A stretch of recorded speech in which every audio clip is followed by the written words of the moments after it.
Newton from Trapdoor Technologies, and Trapdoor Technology creates the playbook app for Pathfinder. Is this how you guys doing? Very good. Excellent. Great. We really appreciate you guys coming on the show.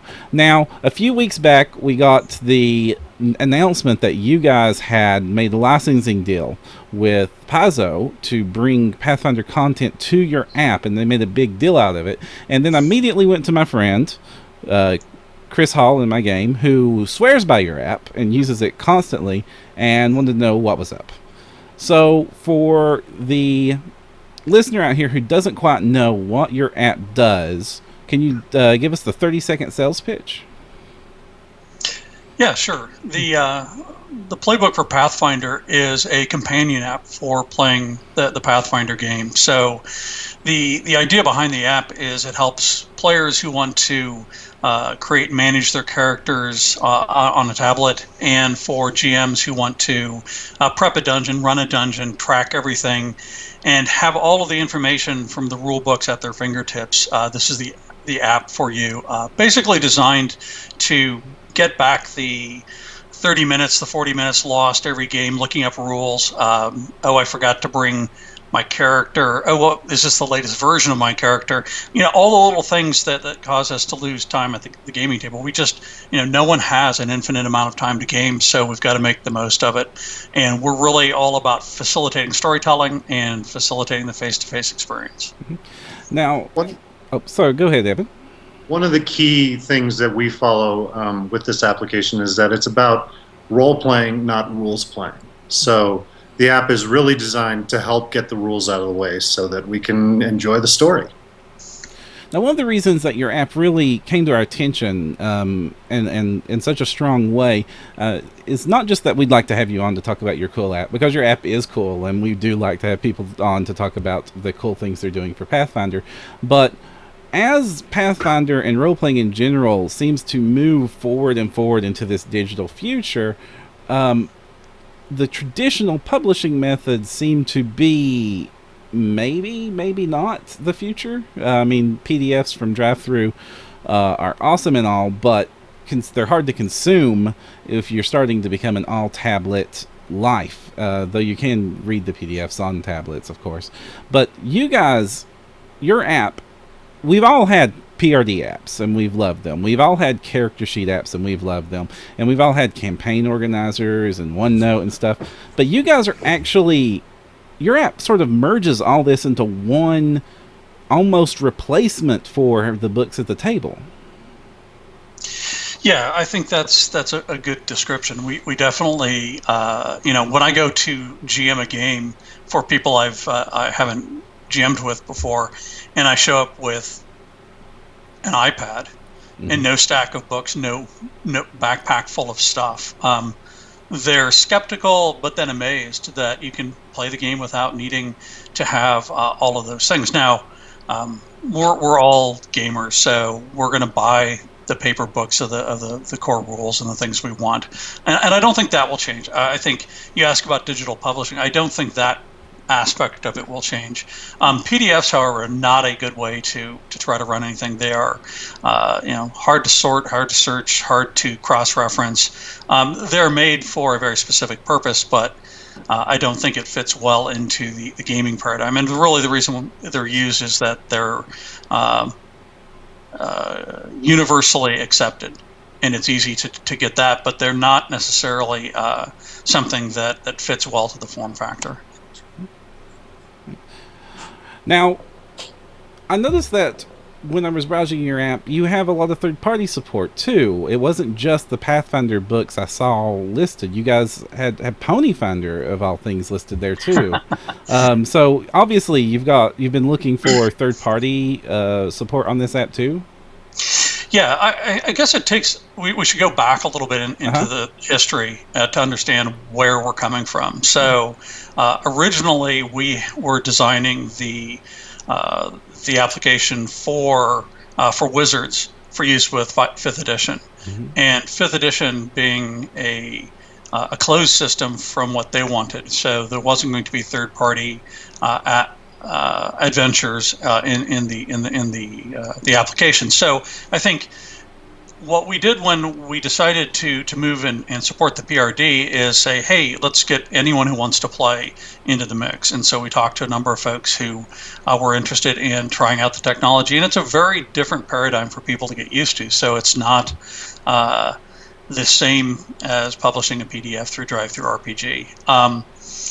When we approached Paizo, one of the things that we wanted to do and Paizo wanted to do was we want a tool that's great for Pathfinder. And it's not necessarily going to be restricted to a single, just Paizo content. And so we've found some great publishing partners, and we have more in the works that are coming in to put their content in, and then eventually want to move off and let people publish their own content. So the whole idea is let's get the storytellers front and center so they can tell their stories, and the players will decide what they want to consume. So maybe I misunderstood when I first heard about your app, but I thought it was kind of like a character tracking thing, like Hero Lab. Can you remind us like what the name of your app is and what you use it for? Because talking about all this GM stuff, I'm actually a little confused now. So. Okay. And you're not the only one. Okay, so the playbook for Pathfinder is the product. Mm-hmm. We have a playbook for PRD that's currently out that will be replaced by the playbook for Pathfinder when we officially launch here in the next few weeks. The playbook is structured so that it can support, we can make a playbook for any role-playing system that we wanted to by plugging in a new rules engine that helps with that piece of the puzzle. You got to remember that Trapdoor initially was a publishing company, and so we published content, we published interactive and enhanced books as applications. And so our approach to this was publishing content, the character side of the application. So if you're a player, we have a character builder.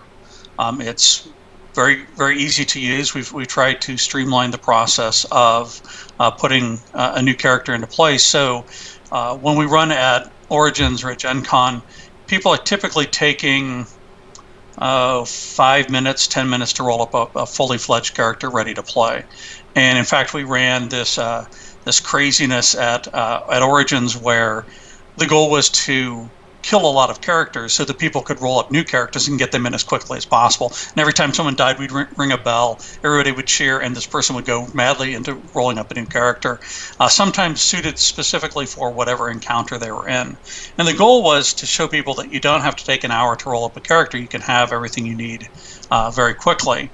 So if you are a player, you've got your character management, you've got a place for your notes that you're going to take during the adventure, you're able to level up, you're able to keep track of whatever information you need. You also have all the books you've bought there at your fingertips. So if you want to know how a spell works, you click on the spell, it goes to the rulebook that shows you the description. So I think that, from a player's perspective, it replaces your pile of books. It gives you a very easy to use character sheet.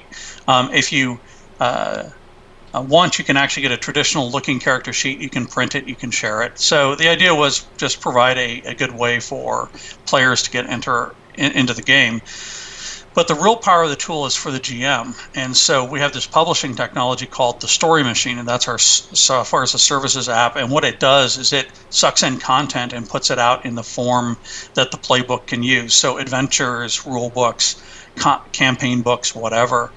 And the idea with the modules that we've designed for the GM it's exactly the way that we've always played, which is I have my notebook with a narrative in front of me. I've got a pile of maps that I can slide in very quickly. I've got a notepad that I can take notes on, track what's going on. And I'm allowed to interact with the party. I can share things with the party via the tablet. I can share information. People can secretly chat, so I don't have to pass notes and all of that kind of stuff. It has a dice roller to roll dice. So, the idea was that in order to make it useful for everyone that's sitting at the table, it has to let the players be players and the GM be the GM. And, we've been pretty careful so that not everybody, if a few people don't have the app, you can still play. But the whole idea is that it shines the most when the GM and the players are all interconnected on the playbook. Does that help at all?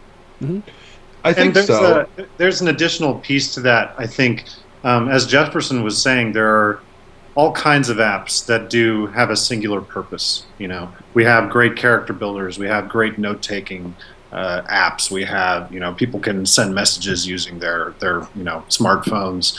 We have PDFs, but the important piece that's missing in all of that is that tabletop gaming is actually kind of a holistic experience. Like all of those things are related together. And the paradigm of having all these separate apps to manage that experience is pretty janky and doesn't work so well, but we kind of make it work because we have to, and that's all that we have. So the idea of being able to put all of these things into one application that works seamlessly across all of them, that pulls relationships and allows GMs to see their characters, their players' character sheets, or be able to send messages back and forth, be able to share items back and forth.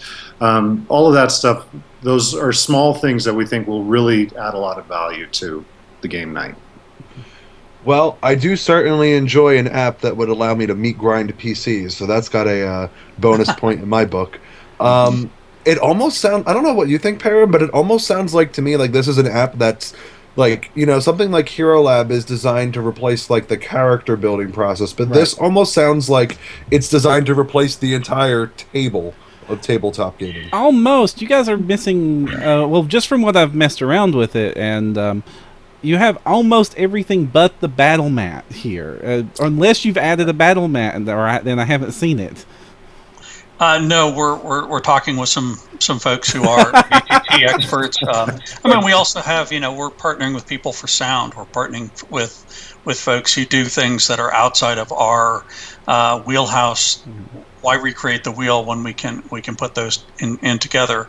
But a really important piece of the puzzle, and Alex, you hit on it in your comment, was we don't want to replace the table. And when we first built the app, so I guess a little bit of history about me.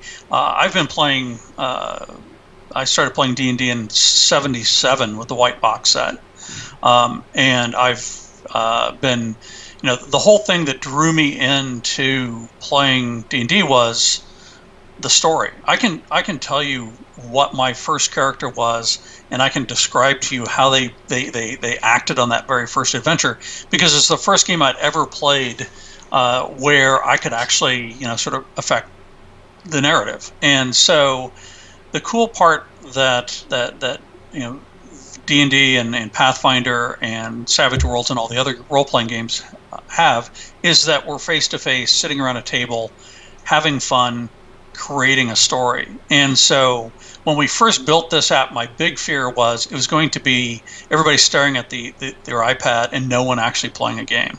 Mm-hmm. And what we found was that people spent no more time looking at their iPad than they would looking at their character sheet or looking at a rule book.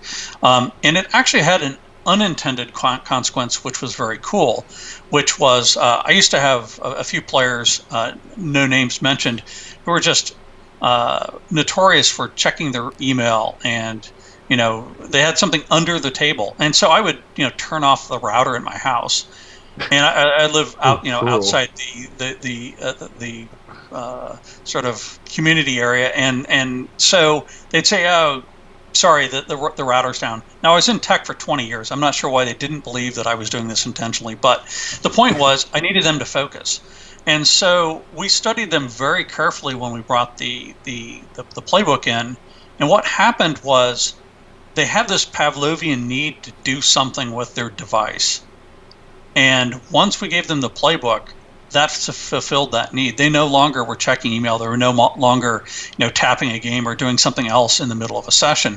And so actually the people who were the biggest problem were brought around, because now they've got something, they can get their little tablet fixed, but now they're back and focused on the game. And it was very cool to see that happening and realize that we weren't breaking the game that we love. We weren't ruining the sort of face-to-face paradigm that's so important. And I think that was a pretty cool moment. Yeah, I've had to ban Crossy Road from our games days. Yeah. I am a notorious device checker, so maybe this would be good for me.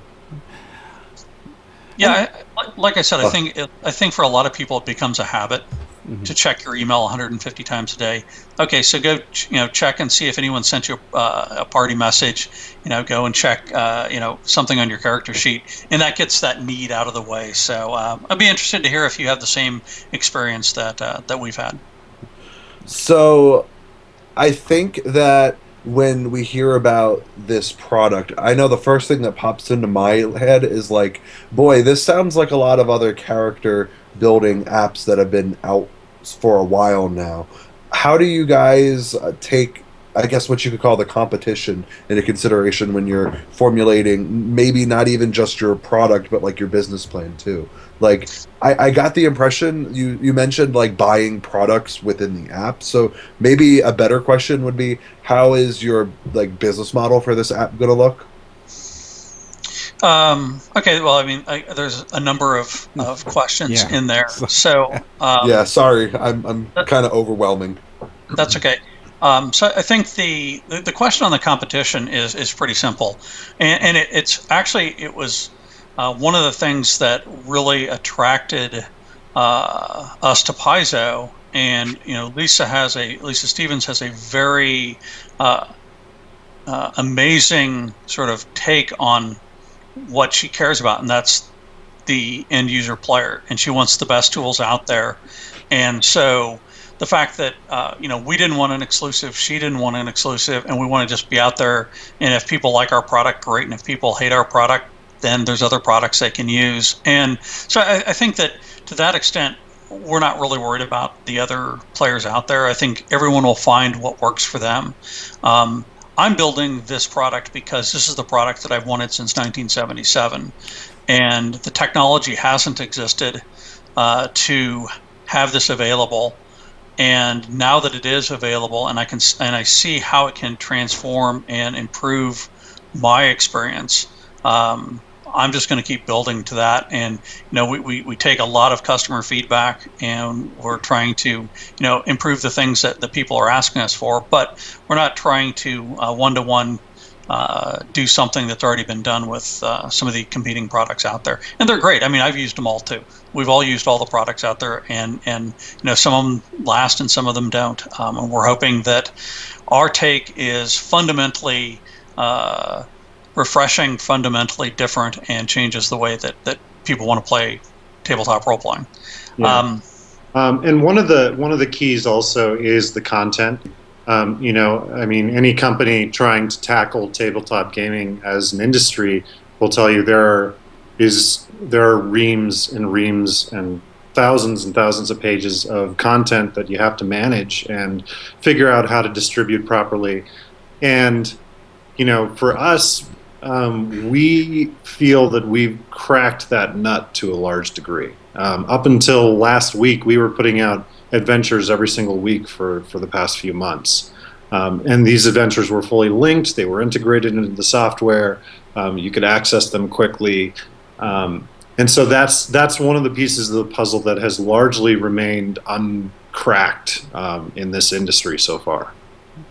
Now, it's pretty easy to see how, but now poking around it, getting the books, getting an adventure that's been pre-made for us, getting the groups, linking the iPads together and playing that way.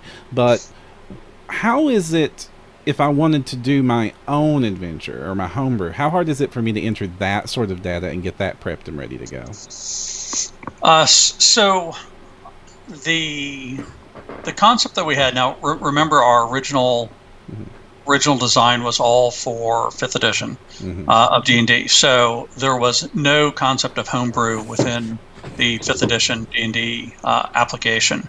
However, I've been working on my campaign since 1977. I still have a group that gets together and plays every year. We're getting together for our 36th gathering up in the mountains in Colorado this summer to play the characters that we've been playing since high school. So I want to be able to put all of that into the playbook because I want it to be a single place for everything that I have. So we're building a module called the Forge. The Forge is based around these elements. So you have a monster as an element, or treasure, or magic, or traps, or any of the things that we would put into an encounter. And you can use either the existing library of items, or you can clone something, or you can start from scratch and build it yourself. You then take all those items and put them together into encounters. You group your encounters into adventures, your adventures into campaigns, and the idea is that it would, through the Forge, publish into the playbook exactly like any other published adventure. It would just be your own, and you'd be able to share it with folks and do whatever you want to. Looking further into the future, so the Forge is not in the current release of the product. It's something that we've got spec'd out. We're a small company. We're building things as fast as we can, and our first goal is to get all the organized play people at Paizo happy. The second goal is to get the Forge done. And I think that then leads itself into a million different ways that we can monetize, and we can really pull the community in by allowing people to publish through the Forge out to the community. And if it's good, people can buy it, and if it's bad, people won't. And I think that that's something that's been missing for a long time in tabletop role playing. And you have to remember that our company doesn't just do games. And so in some of the other areas that we've worked, that idea of being able to privately publish your own stuff is very, very important. So already implemented some of the ability to tweak monsters and stuff as a proof of concept, and we know we can do it. It's just a matter of bandwidth to get it done. And so I will be happy with this application when all of my books are on my iPad, and I do not have to go back to a Word file that I wrote in 1977, and then I will consider it successful. Does that make sense? That's quite a lofty goal. Yeah. Yeah, I think the thing is we understand the technology that needs to be implemented, and we know that we can do that. And so now it's really a matter of the execution of that and putting that into a framework that is simple and easy to use. And you'll notice one of the differences with our app and a lot of the competing apps is that we're really, really, really, really focused on trying to keep things simple and clean. And I think that's, there's 13 rule books, 21 rule books, thousands of pages, and keeping it simple is not necessarily easy, but I think it's got to be an overriding goal, or the application becomes so burdened that it's hard to use. Same thing is true with the Forge. We need to make it simple so people can get their stuff done and in quickly. An important nuance to that is that we are treating Playbook as a live application. And what I mean by live is a living sort of evolving service that will grow and get better over time. For us, this is really a marathon, not a sprint. We're not trying to give you an application that's perfect right away, because we know that we, having been gamers for many, many years, don't necessarily know everything. And this being a lot of this is brand new trail that we're cutting through the forest. So we're learning as we go, and we hope that as we build momentum, as we add features, more and more people will use it and give us feedback, and we can continue to improve. So Chris had a comment that I wanted to get more details on, and it looks like the Iron Helix in chat had a similar thought process. You mentioned organized play. Are we going to see Pathfinder Society scenarios on this? Yep. So we spent the last week up in a couple of weeks ago in Seattle, meeting with the organized play folks and going through every feature that they want to have in the application, and discussing what's important to the flow. How do we do things like you have 6 people sitting at a table who are regular organized play people. How do you figure out what they can play? Certainly this takes quite a bit of time for some of the senior people to come up with, here are the list of scenarios that we can play. So just simple things that allow them to find that. The publishing of the Pathfinder scenarios will be done just like every other piece that we run through the story Hey, Chris, machine. I'm afraid I'm going to have to stop you for a second. Skype does this from time to time. It is Androided you, so we'll need you to disconnect, and we'll call you back. That resets it because some connections Skype after they go a long time just starts to garble the audio. Okay, so you want me to hang up? Yeah, you hang up, and I will call you right back. After these messages, we'll be right back. Now, I can add a little bit to that discussion. We just spent a week up at Paizo discussing with the organized play folks, trying to get all the nuances of how organized play works and figuring out how we can integrate that into the app. And we are in discussion right now on how best we can implement things like boons and chronicle sheets and scenarios. So all of that is on the way. You are speaking jargon that is music to my ears. but of course, when you have the scenario in the app, that's really great and all. But one of the pain points of society, not just your app, but one of the absolute biggest pain points I've had with society is, well, now that I have your all digital app and your all digital book and your all digital, how do I all digital report the scenario? Has that been discussed? Yes. So, can you guys hear me? Yes, we can. Okay. So we have one of the technologies that we've built for another business is called Formbook, and Formbook allows you to take forms and then submit them. And as a user, you could then look back through old forms, you can see when they're submitted, you can make new forms, and basically handle everything you would be doing with submitting the end of the night reports, both the GMs submitting them and the players submitting them. Obviously, if everybody's using a playbook, we know who everyone is, we know their characters, we know all of the details about them that needs to be reported back. But for those that don't, we'll just have the ability to manually enter that information. So the idea is that it will all be reportable back and eventually linked into the Paizo server, so that playbook enabled paperwork will be very, very, very much reduced. The one thing that won't be changed is the if you have a paper boon, the paper is still going to be the certificate of record, because not everyone will have a playbook, and we need to make sure that we can have a least common denominator for that. But as far as the reporting and stuff, the Paizo organized play folks agree with you. Okay. Sorry, Chris. You've gone. I'm sorry, Chris. You've gone full Android again. It must be something with the connection between us right now. This can happen all the time. Perhaps you could try turning your video chat off, and sometimes that saves enough bandwidth for the audio to improve. Is this better? Well, a little bit.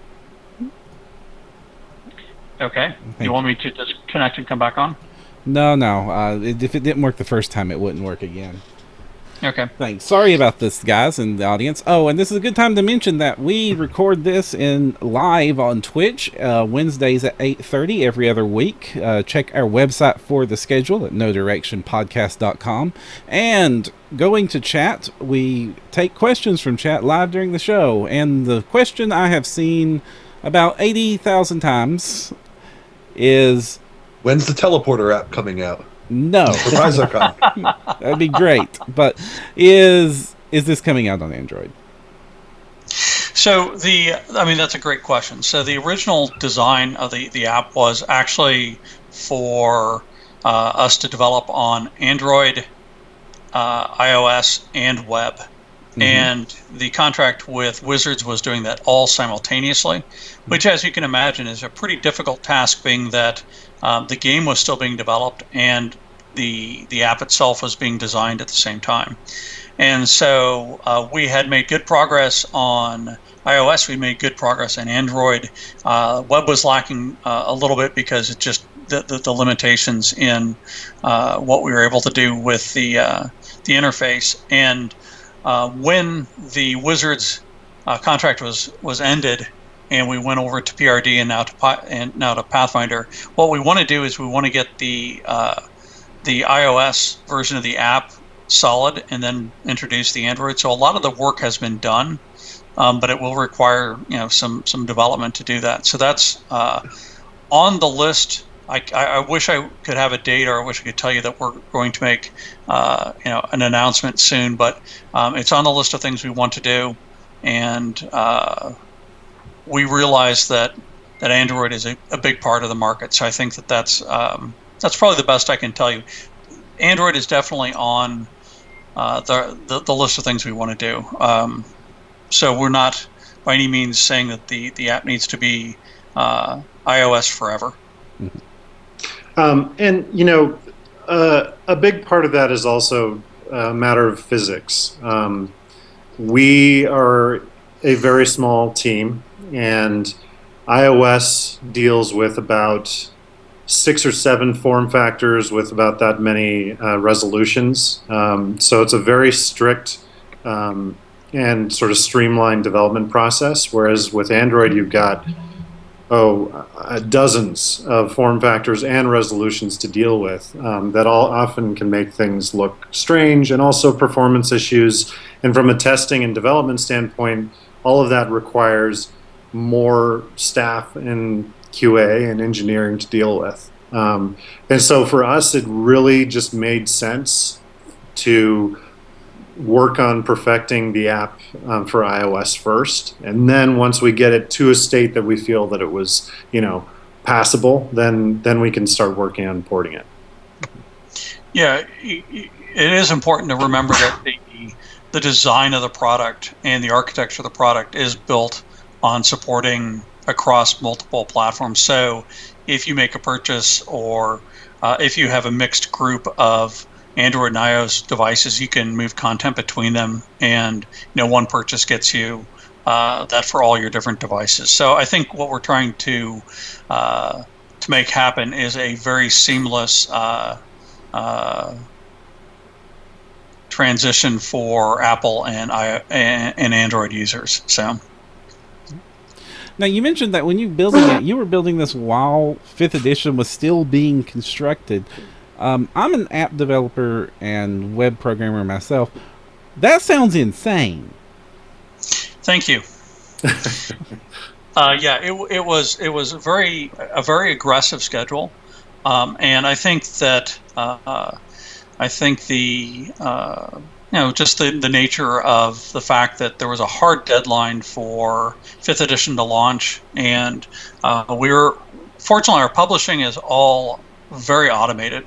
And so we're able to keep up with the content just fine, but the rules engine people were racing, and then something would change and they'd race back the other way. But that's what we were trying to do. That was the hand we were dealt, so we were doing the best we could with that. And also the 5th edition rules obviously are significantly simpler than the Pathfinder rules.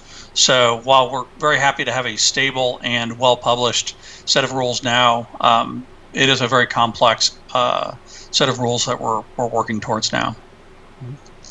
Now, how much of the game does this play for us? I noticed that the character app is really great, and having everything cross-referenced to be able to pull up the rules is great, but this doesn't, remove the GM from the equation, does it? Oh, no. No, that would be the worst possible thing of all time. I think I once heard a prominent executive once say that the whole goal of software was to remove the GM, and all of us, the Trapdoor Technologies crew, cringed when we heard that. Yeah, the idea with the app is, as a longtime GM, the way I would prepare is I would write an adventure or buy a module or an adventure. You read through it a couple of times, you take notes, because you want to make sure that you got it right. You want to make some changes here and there. And you sit down, maybe it's a first session with a group, you put the party together very quickly, everybody rolls up a character, and you're off and running. So as a GM, I'm now reading through the narrative. I have a slider to show me the maps. As I need to share stuff with the party, I can just highlight it and share it. I want to ask someone to make a a particular role for perception or whatever. So I send them a message because I don't want everyone else to know something is happening.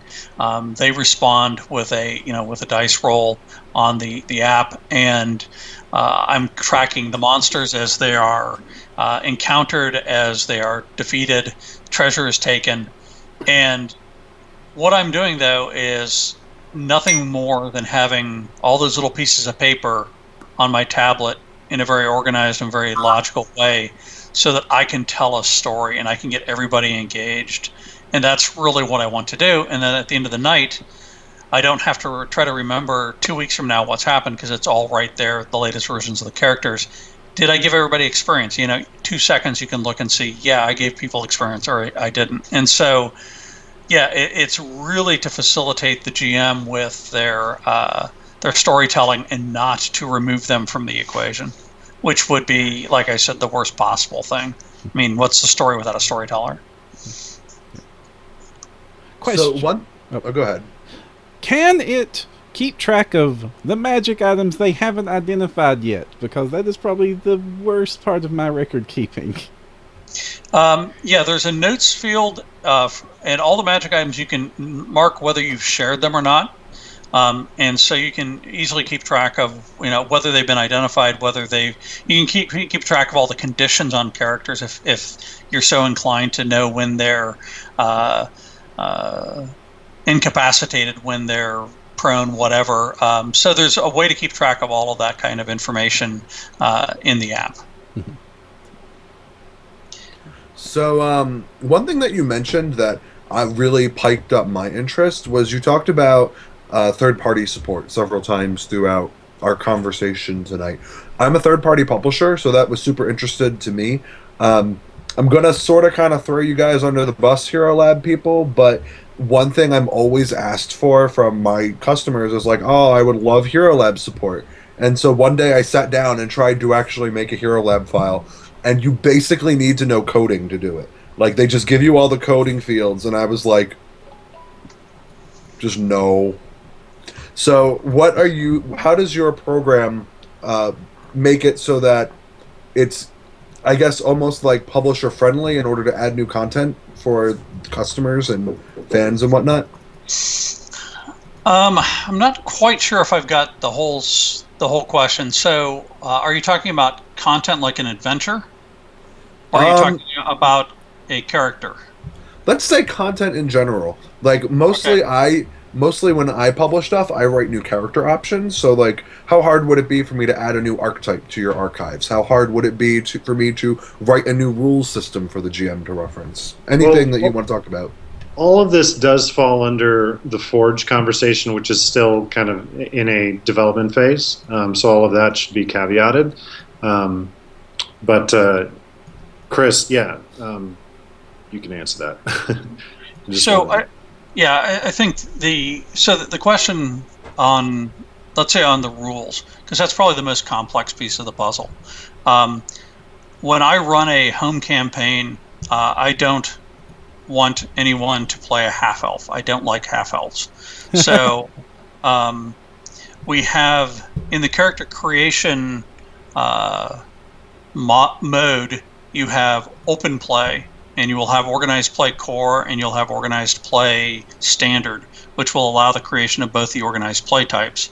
The goal with the Forge is to then create a custom field that would allow you to say, I'm going to create custom rules for character, and one of those custom rules is to eliminate the half-elf as a custom, as a character type. And so that level of sort of modifications and stuff is easy to do. When you're talking about adding archetypes, we have obviously a database, and we have the ability to add archetypes because we add them all the time.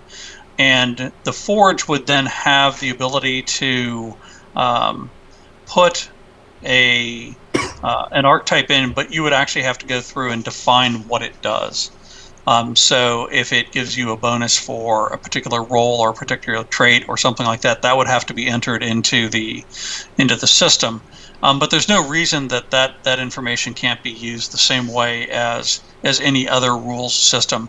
Now, it won't be part of the official open play. It won't be part of the official organized play, obviously. The idea is we want to give you the ability to customize your campaign as much as all of us want to customize the rule set. When I was, so after the white box set, I played AD&D for many years, and when second edition came out, I looked at it and it's like, this is just repackaging first, AD&D, so I'd buy the books again. And so I ended up creating an entire new set of rule books for everything, just to have what I liked in the rules. And I would love for people to be able to modify the Pathfinder system to do that. However, there are going to be limitations, and we would love to do a playbook for Savage Worlds. We'd love to do a playbook for Call of Cthulhu. There's a million game systems out there that we love, that we'd like to do a system for. The structure of the underlying rules for those are so different than the D20 rules for Pathfinder that isn't something that's going to be possible for the Forge. So you're not going to be able to make a system that's radically different than Pathfinder through the Forge, but you will be able to take the existing system and the existing structure and modify it to your heart's content. And I think that is probably going to be good enough for, I'm hoping, 90% of the folks out there who are wanting to do, sort of custom rules. The question on content, and in my mind, content is adventures and campaigns and stuff. Really, the as a third party that wants to publish content, that's easy to do. We run it through the story machine, and it appears. We have a piece of technology called the parsing engine that parses every document for every keyword that's associated with Pathfinder, and it knows where to link it, and it knows how to track all of that based on what books you've bought and stuff. So it's really very sophisticated technology that means that you don't have to go in like you do if you try to use the same feature for Adobe. You have to go in and manually make each link, and that just becomes impossible. Who wants to do that? That's not fun. We want to be creative. We don't want to be doing a bunch of work that's very editorial in nature. And so with third-party content published through the story machine, that's how it works. There's no reason that the story machine can't be opened up to individuals, and we've talked about it. It's not something that is right now on our list, but we are actually doing some private publishing so that we can publish something to the application that only certain people can see. And so if I'm Paizo and I want to run an adventure that only a certain number of GMs can use, they're the only ones who are going to be able to see the content. No one else will be able to see it. So that gives you a lot of options then in creating content that's very specific for a particular person or for a particular group. Does that make sense, Alex? Should I answer the question? Sort of. I'm still wondering about adding new things to it, that aren't story, because I feel that I feel like the definition of content as just being adventures is a little strict, because if I'm running a home adventure and I want to add a prestige class of scions who are completely dedicated to eradicating arcane magic users, and I want to throw them against my players and destroy all of their pretty little wizards, if I can't do that, it's not really making my experience with the app easier. Do you get what I'm saying?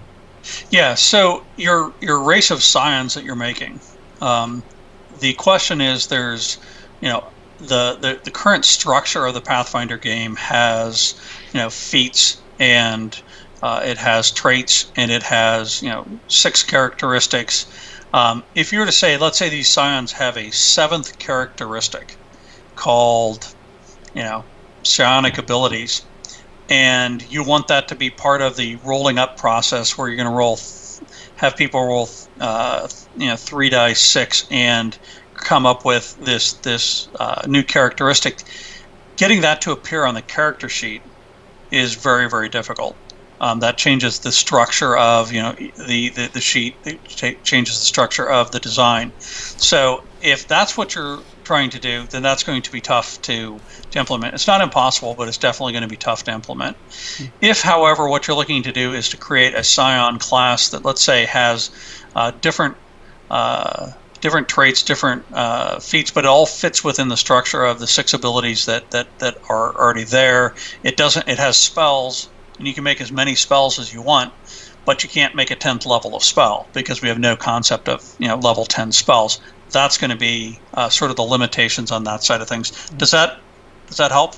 Yeah, I think I'm getting it. So, if you brought your, I mean, like, granted, like you've mentioned that this is still in process and you're still designing the forge, but would you say that you would, like, by the time that you're done this, one of your goals would be like you could hand this app to any GM and they'll be able to use it to put whatever they want in? Because, like I mentioned, I have absolutely no skill at anything involving software design or data input or anything like that. So, like, being able to hand the iPad to, like, a 15-year-old in high school, like maybe around the age that you might have started playing, and say, here, that class you've always wanted to build, you can plug that in here and make it available for your players. I don't care that it's called the Fight Man and he one punches things for 10d6 damage. You can do it if you want to. Yeah, I think I think the system that we have set up now is the fellow who does the work on putting in the archetypes, putting in the classes and stuff. He's not a programmer.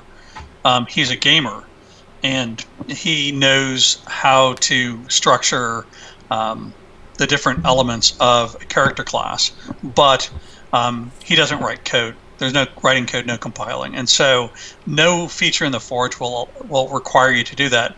But you will need to be able to understand. I want to add a special progression for this character. I need to understand, at 5th level they're going to get a feat, and the feat's going to do this, and they're going to get this special ability at each level, and here's how I type that special ability in. So I think that it would meet your requirements for non-programmers, but it will require someone who understands the game to be able to do it. Well, I should be okay then. Okay. Yeah. And I think so. That's talking to sort of the Forge piece of the puzzle. But I mean, in talking back to organized play, there's a lot of things for organized play that will require a different set of rules than what we have for open play. And even within organized play, they have the core and the standard. And so a lot of the flexibility in our system will be shown when you're able to say, I want to roll up a core Pathfinder character, and it's going to be legal for sanctioned organized play, and now I want to migrate that core player character over to standard. Here's what happens. Or I want to roll up a standard character which is slightly different than open play. And I think once people see that that's how you sort of define those different processes, I think it'll become pretty clear as to what we can do and what we can't do with the Forge technology. But like I said, the goal for me is to be able to have my home campaign 100% in the app, and I have got a lot of tweaks with it over the decades. So, and we're already starting to work on how to integrate pre-gens for scenarios and things like that for Pathfinder Society. We've discussed with Tanya over at Paizo on how to implement those one-off character classes that only appear in one particular adventure. So a lot of those things are in process. Wait, so are you saying that if I buy your product, I won't need to print pre-gens out anymore? Yeah. Yes. So the idea is that there's 3 ways to roll up a character. There's the standard way, which is rolling your different attributes and then choosing everything. We have a simple creation which kind of walks you through a set of questions, like the things on the internet where you like, what Game of Thrones character are you? and you answer a bunch of questions, and it pops you into a class. And that's really designed for someone who has never played before. And we should have mentioned this earlier. One of the benefits we're seeing is we're getting kids involved in playing Pathfinder. We have a fellow who's in one of our core test groups, and his kids, I'm terrible at kids' age, but they're sort of late grade school, early junior high, wouldn't get involved. They love games, but they hated role playing because it was books.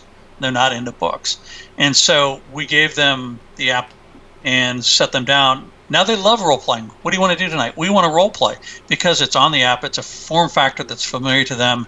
It's simple. They don't have to be intimidated by the books. And when they click on something, they get the answer to what they want. And so they're learning the game by using the app, and they're getting introduced into the game in a very friendly way. So I think that, for someone who's never played, answering a question like a troll standing on the other side of the bridge, what do you do? Oh, I'll try to sneak by him, or I charge, or whatever. It's a much friendlier way to get your first character. The third of the way we're going to roll up characters is with a fast character creation. That's a tagged-based system, and this is what, to answer your question, Alex, the tags will include tags for the specific organized play scenarios. And so if you are playing a particular scenario, you can just put the tag in, you get a list of all the characters that are in there, you just pick the one you want to play. So everybody will have access to them, and it's really easy. But those are also then available that if I want to play a 5th level sneaky rogue, that if there's a pre-gen for that's 5th level, that's a sneaky rogue with those tags, that's also available there. So you're sort of being able to reuse that for general play as well. And we've got lists and lists and lists of pre-gens that the organized plays people want us to put into the app. Now we have a question from chat. This is from the Iron Helix again. He's asking, will this be able to track prestige and fame and purchases with such in Pathfinder Society? Yeah, so as I mentioned earlier, we were out at Paizo in Seattle last week working with the organized play folks, and prestige points and fame and all the tracking was included on the requirements that they have. So that'll all be included into the app with one of the organized play builds. And I think the long pole in that particular development process is the integration with the Paizo servers, because that requires work on their part as well. But even from the beginning, you'll be able to take your forms that you filled out, you'll be able to email them, you'll have them saved on your device, you can print them if you want to. So that'll be a big help. And then once we get to the point where we can actually do a submit, we'll submit them and they'll submit directly to the server, and no interaction will be needed. And that's where everybody wants to go with those. But those pieces of the puzzle are definitely in the spec for organized play. Now, you just touched on something that I didn't expect, that I've actually had as a problem using similar software of less ambition than this. Putting stuff into this app is great. How do I take my stuff out or print it or archive it? So yeah, there's and part of your question is also when we were at the organized play at Paizo with the organized play guys, they said that there are actually a lot of grizzled old grognards who swear by paper and would not appreciate a digitized form necessarily if it looked and felt different than what they're used to in terms of the physical paper version. So we've been trying very hard to stay true to that spirit in terms of being able to export paper versions of the information. Hey, Evan, I'm not sure that you can do this, but if you've got your iPad, maybe you can just hold it up and show us. So Alex and Perram, you've probably seen the character sheet. I'm not sure that everyone in the audience has. I'm going to pull it up on screen from your website. No, actually, we want to show it to you live. Oh, okay. Because this is what the character sheet looks like. And go ahead and when you turn it sideways, it pops up to the original character sheet. So hold it back a little bit, Evan. So the idea is that as you rotate the iPad, what was a new form, which is what our current character sheets look like, become what you're used to seeing. And those can be printed and shared I and can stuff just like tap that. it. Oh, you just made my Christmas. I can So, tap it. yeah. And so the point that we have, that's to share it and to print it and stuff. So the idea with the forms for organized play is that the form you fill out will look different because the paper form doesn't fit well into the tablet profile. But when you turn it 90 degrees, it will show you the form as you're always used to seeing it, and you can print it and you can share it and do whatever you want to with it. And I think that will go a long ways to making people who are not comfortable with the new technology at least realize that it's doing the same thing that the old technology did. Right. Yeah, And and this is a great way for people to roll up characters and export them quickly. You know, if you're the GM and you just want to pass an iPad around and have everybody roll up their characters and then print them out, that's an easy, fast way to do it too. And also, if like my buddy Chad doesn't make it to a session, I would like to have a printout on hand so somebody can run his character, and because he's not going to leave his iPad there. Yeah, as the GM, when someone joins the party, you can then see their character sheet just like it was one of your own. It's in a read-only format. You can't change their character sheet, but you can see it. So everybody that's in your party is visible to you on the character module, which is kind of cool. So if I need to check and see, what's this person's ability to detect me sneaking up on them, I don't have to ask them, can I see your character sheet, or wander over and try to look over their shoulder. I can actually just click their character, look at the field I need to know, make the roll, and be done with it. That sounds really good for like rogues with the trap spotter talent, where they can, like the GM is supposed to roll perception checks in secret to see if they detect the trap. Like they get a free check. That's pretty cool. Yeah.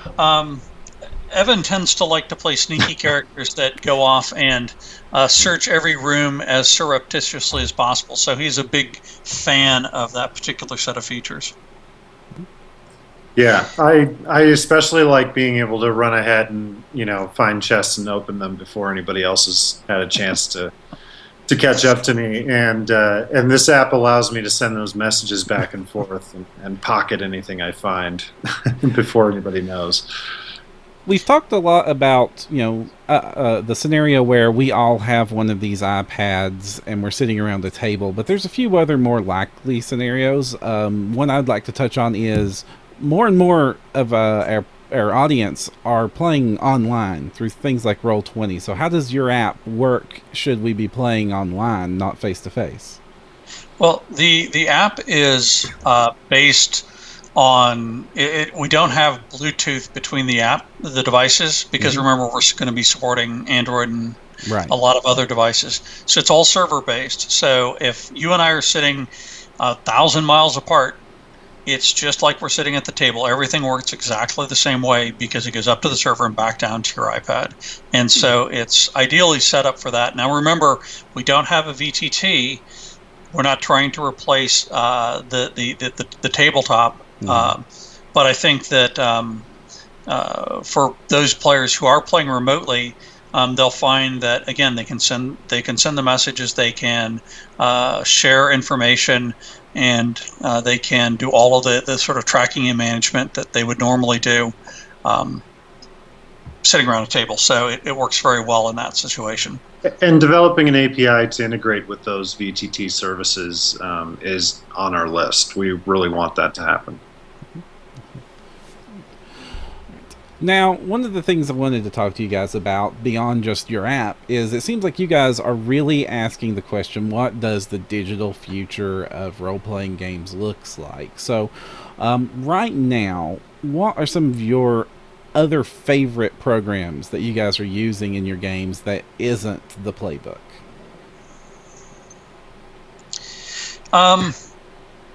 So I think from the standpoint of trying to run an adventure as a GM, and it was actually a fairly interesting conversation with a venture captain in Colorado.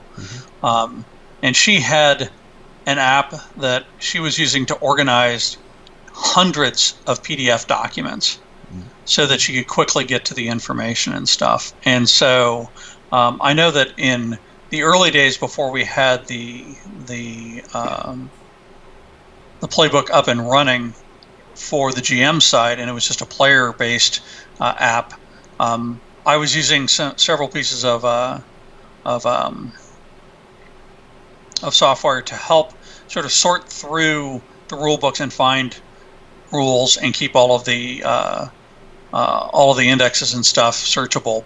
But it was really a terrible solution. So, we've obviously moved past that. I've used Hero Labs before to roll up characters, mostly just to generate lots of NPCs and stuff that I needed. And we've used Battle Bards for sound effects, used Sirenscape for sound effects, and I think both of those are pretty cool. And then we've been playing with some of the VTT software as well. So that would be about it for me. I don't, like I said, I moved from a very analog way of playing to directly to the playbook. And in fact, to give you guys a little history, maybe this will be boring, but hopefully not. We were a digital publisher first, Trapdoor. In fact, we were Trapdoor Publishing Technologies and Trapdoor Books before we were Trapdoor Technologies. And those two iterations of the company published long-form fiction. And we built the story machine to automate the process of enhancing long-form fiction. And I found myself on the weekends using the technology to put my adventure into a form that I could use it on the tablet. And that was actually the genesis when we decided we want to find sort of a new market in gaming. That was sort of the genesis. It's like, well, I use this at home. It's probably something people would be interested in, and that's what sort of got Wizards and Paizo interested in it. So I think my background is much more pen and paper, and the tool really has to do a lot for me.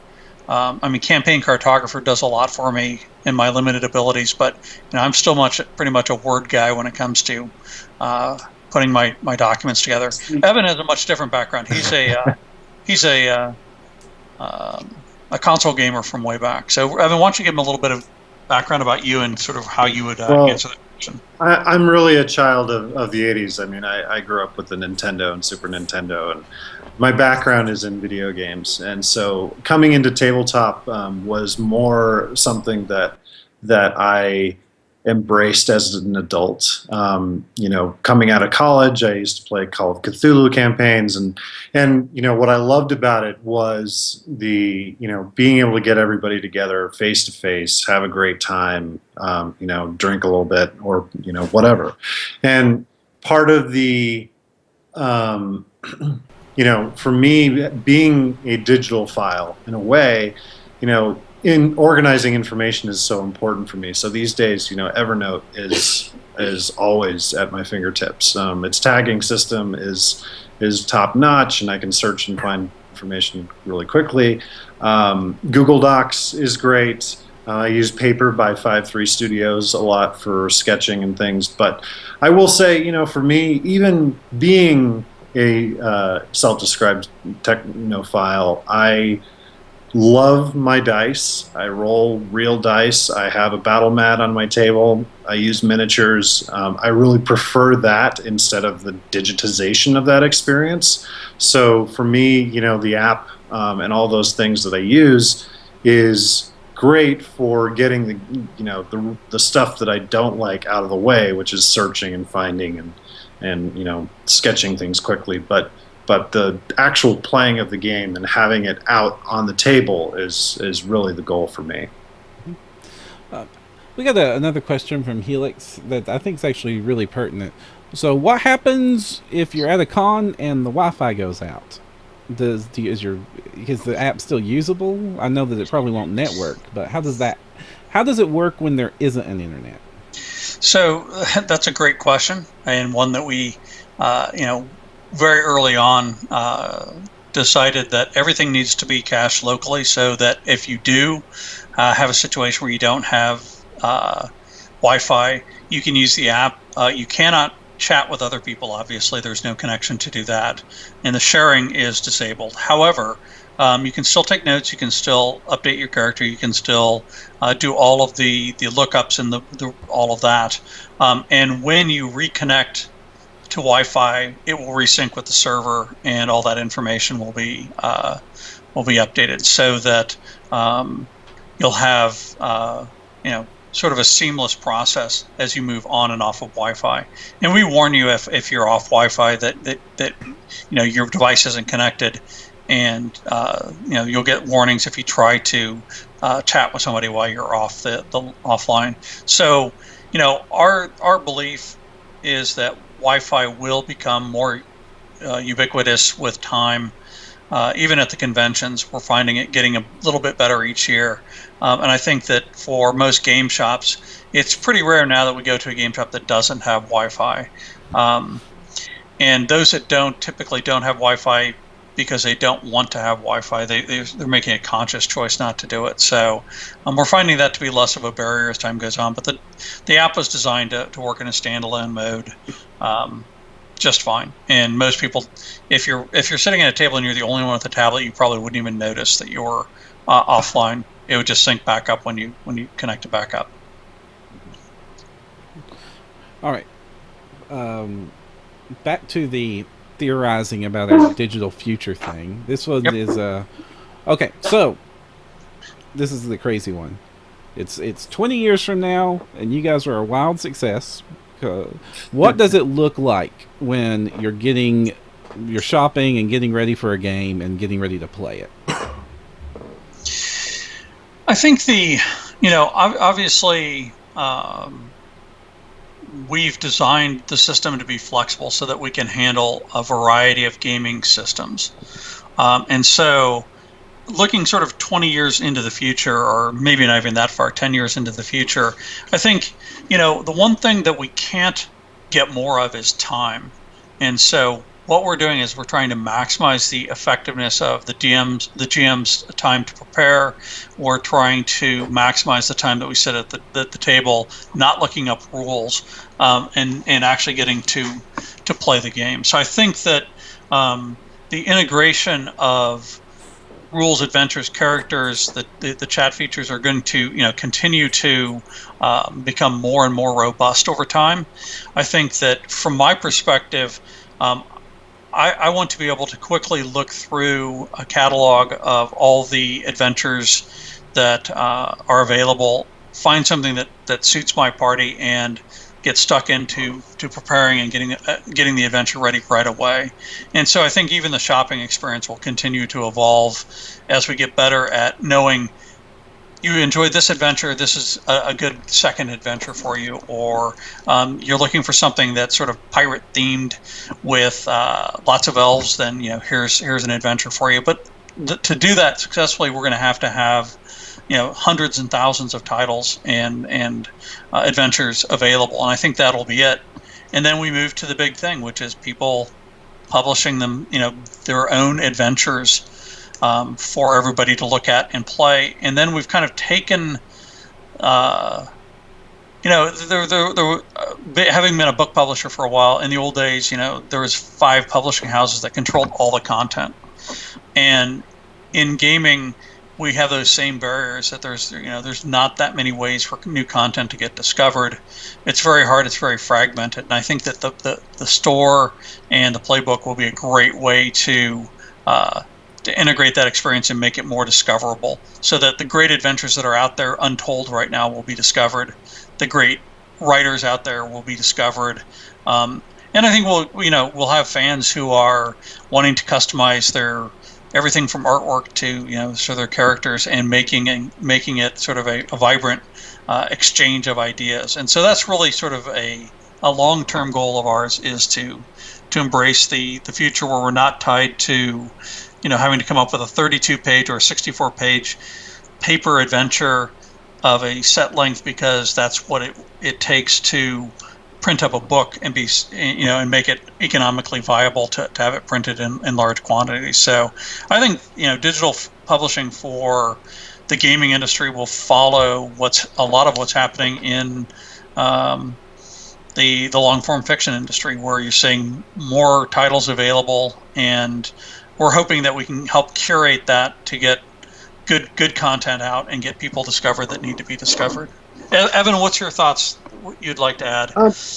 Well, so for me, there's another aspect to this that's very important, and that's really the integration to the spirit of tabletop role playing as as a genre and as something that we all like to do. And that part of that is the experience of getting your players together, but it's also game shops. It's also getting out there and going to those shops that we love and having that circle of friends that we like to get together with on a weeknight. And so for me, game shops are actually incredibly important. And I know that and acknowledge that a lot of what Playbook is trying to do is probably going to be shifting the paradigm of how tabletop works. And so for me, it's paying very close attention to how that paradigm is being shifted and how we can still support that spirit of tabletop is very, to me, the 10-year timeline looks like a lot like it does today, except everything is just super easy to do. Can I ask you guys a question? Of course. Sure. So, obviously, you all are Pathfinder players. Yep. How many campaigns do you play with characters that are 16th, 17th, 18th level? Usually every campaign eventually gets there. Yeah. Do you I've find been it? in one campaign that got that high in my entire career of gaming. I had to think about it. And why is that, Alex? In my experience, it's difficult to keep people together that long as it takes. That's just been my experience. Okay. Life happens. It's kind of sad and depressing, but Yeah. I'm lucky enough to have had the same gaming group together for about 20 years. yeah, you know what? I've had a gaming group that sticks together for the first time now, like ever.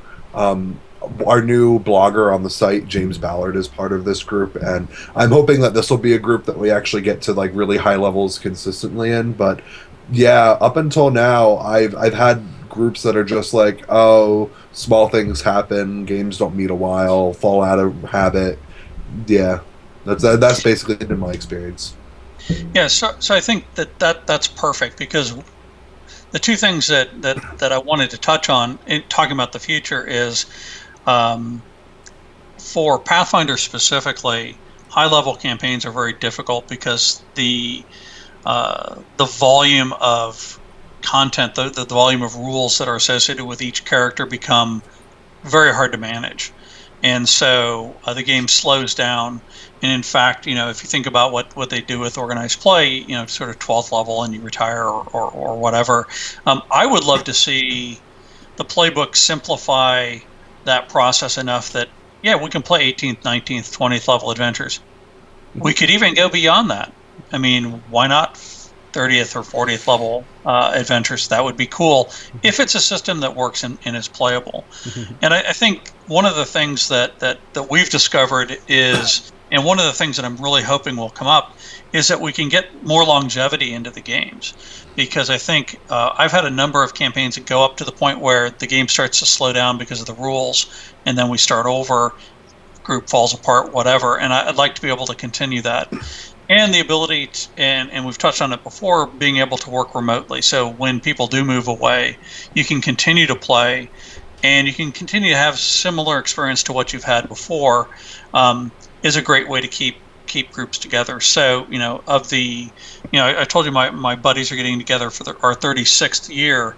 Only two of us live in Colorado. Everybody else, comes in for the game. And I think that that longevity really adds a lot to the enjoyment of tabletop role playing, is getting a group that really clicks together and just going through your whole life playing. And I think that that's something that we can facilitate with Playbook. And it's not the entire answer, but I think it's a good piece of the puzzle. And I think that as a future of role playing, I would love to see a lot more of the long playing groups playing at very high levels, doing some very complex and very cool stuff.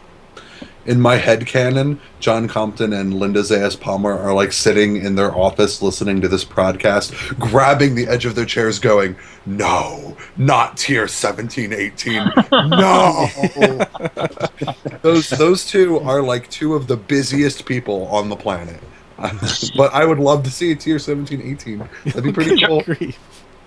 John and Linda have given us enough work to keep us busy for the rest of our lives. So be happy to return the favor. They're great, and oh my God, talk about resources with knowledge. That they're both unbelievably knowledgeable about the game. So I'm a pretty big fan of these Callistrian business practices. So one of the questions you asked earlier, Alex, that I didn't answer, you asked about the pricing. Yes. Of the product. And so we are doing a bit of a change, and that's been announced, so it's not going to be news to people who are sort of following closely, but just in general. We had originally structured the price based on character packs or character levels, where you're given full access to the application, and if you wanted to play a character higher than X level, you would buy a character pack, and then that process would be repeated. And we found that there was a big pushback against that, and I think it was most succinctly summed up by one of our. We ran a number of surveys to figure out what was wrong with the pricing model, and they said leveling up's the fun part of the game, and you're making that the price point that I have to pay. I don't like it. And so after a number of surveys and talks with our existing customer base, we're going to a really simple model where you have access to all the character features, all the updates to the character feature, everything new that comes out for characters. You'll have access to obviously the GM features and all the party stuff for a subscription of $1.99 a month. And if you want to buy a year, I think it's discounted from there. And as much as I hate subscriptions, I think it's the right model, and it was certainly the one that was voted the highest by the people who are, who were asking what their opinions were. And now, if you're going to buy an adventure, you still have to buy the adventure separate from that. If you're going to buy a campaign book, you'll have to buy that. Now, there are some free. You'll get a PRD version of all the rules, and you'll get so there'll be some free adventures free to play. But if you want the fancy rule book with all of the customization, you'll buy a full premium rule book. And if you want to buy the additional adventures, obviously you need to purchase those. Those are third party. We need to pay those people for the work they're doing. But for our perspective, from our part, for what we're putting together, we're going to a subscription model based on $1.99 a month. So I guess since I've got you guys on the line, thoughts? I would like clarification. So are you saying that if I buy the app, I get everything in the PR that's currently in the PRD, just instantly? Yes, as we release it. So right now we've got the core PRD rules, core rulebook, bestiary, game mastery guide. I think we've done the NPC codex and one other book. So the PRD versions of those are in the app. For your subscription price, you get access to those. They're fully linked. They're already available for you. As we add the rest of the 21 books in, those will be available. But if you want the actual premium versions that have, all the illustrations and all of the non-PRD information, those will be available for purchase through the store, and then those will replace the PRD ones on your bookshelf. Does that make sense? So, I'm going to throw book titles out there. So I buy your app, right? And so the app comes with the basic PRD stuff baseline. So I'd get the core rulebook, advanced player's guide, stuff like that. It would all be all the archetypes would be available to me, all of the rules systems. And what happens if I like decide to lapse my subscription? I don't pay the $1.99. Do I keep it or? So the $1.99 subscription gets you access to all the free content. If you let the subscription lapse, you lose access to the free content, but you keep access to all your paid content. So if you, let's say you bought a core rulebook because you wanted the fancy version, that would obviously be available. But the actual PRD versions are, because we are continuing to put them in, that's continuing to be new work for us. We're charging, that's part of the $1.99, but it also gets you full access to all the other features, the character generator, character management, and all the other things that are the dice roll and all of that kind of stuff.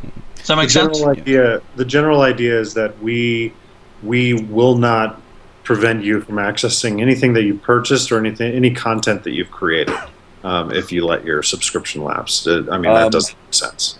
Before I give you my thoughts on it, Try Iron Helix has one more question that I think is a good one. If you let your subscriptions lapse, will anything that you've manually created, like any of your own characters, stay on the program? Oh yeah, everything will be on the program, so you'll be able to look at your characters and print them and all that kind of stuff. It's just and anything you buy, you'll have full access to. So the only thing that changes if you let your subscription lapse is you won't have access to creating new characters, if you will. You won't have access to the free content until you go back to the subscription model. Okay. So I don't know what you're thinking, Perram, but like just from going down the list and hearing the price point and whatnot, you guys just might put Hero Lab out of business, man. I wasn't going to mention specific names, Alex, of other competitors. You know what, Perram? I haven't been very.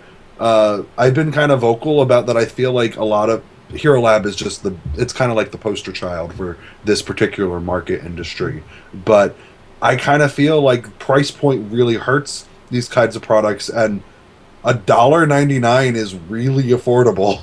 Yeah, I mean, when you first started describing to me what your plans was, and then and then your announcement about the subscriptions was like, you guys are trying to be the Spotify for Pathfinder, and that works really well in my mind, because I know that a subscription model has been requested for other similar applications, not just the one that Alex just mentioned, but others that have similar goals in mind. And it does seem to be the most popular request. I think people are used to the Netflix, Spotify, Beats Music style of purchasing their content anymore, and they just want to just not worry about, do I have this book? The answer is yes. You have the book that you need to make the thing you want, and the strength of Pathfinder is having everything. And so if you don't have everything, then you're not really playing Pathfinder. And the PRD exists for free on the internet so that everybody has everything. Well, at least the core stuff they need. And then D20 PFSRD takes care of the stuff that it doesn't take care of. Yeah. So if you don't have everything, you're at a real big disadvantage to a player that does. So yeah, the subscription model sounds perfect. We priced it pretty specifically to match, what is normally the typical life cycle for, consumer software. So, for 2 years of Playbook, you're paying $40, which is about the price of, a 1.0 product. And then after 2 years, the 2.0 product has come out. So then, you buy the 2.0 product. So that the pricing sort of aligns along that line too. Yeah, and just to be clear, so the product is free to download, and then the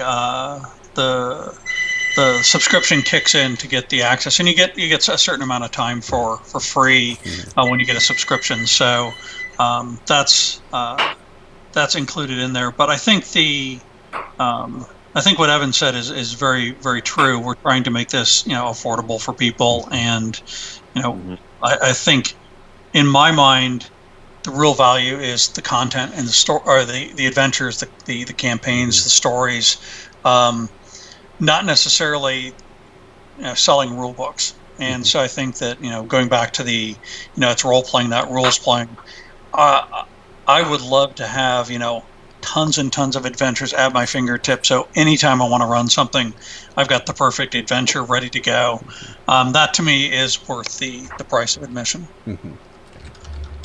The other question I always have brought up whenever the subscriptions are brought up, are you guys going to have a lifetime purchase option for somebody who wants to throw a large amount of money at you? We would love to, except Apple doesn't allow it. Oh. Yeah. That's more of a limitation of our current subscription partner, that being Apple. But I mean, it's not necessarily off the table for the future once we are able to evolve away from that. It's just going to take more research.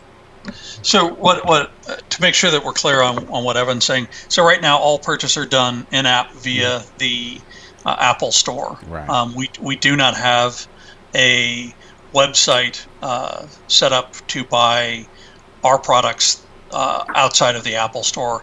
However, there are certain discussions on being able to do that through the Paizo website, so that we'll be able to do that. Now, subscriptions are tricky because they don't have a subscription like what we have. But right now, the limitation on the lifetime, which is what I wanted, by the way, Alex. I really wanted a lifetime subscription because I'm the type of person who doesn't want to be futz with, getting charged another $20 in a year. I just want to be done with it. And so I pushed very strongly, but in the end, Apple would not change their policies just for Trapdoor. Right. Yeah.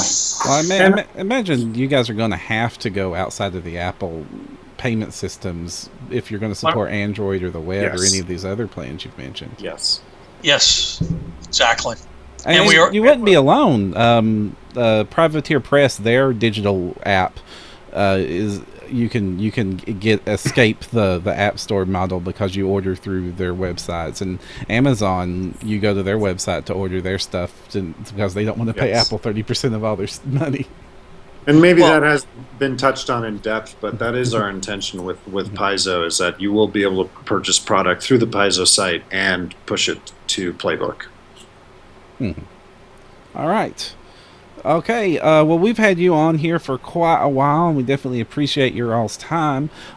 If somebody was wanting to learn more about the Playbook app for Pathfinder or more about you guys as a company, where should they go looking?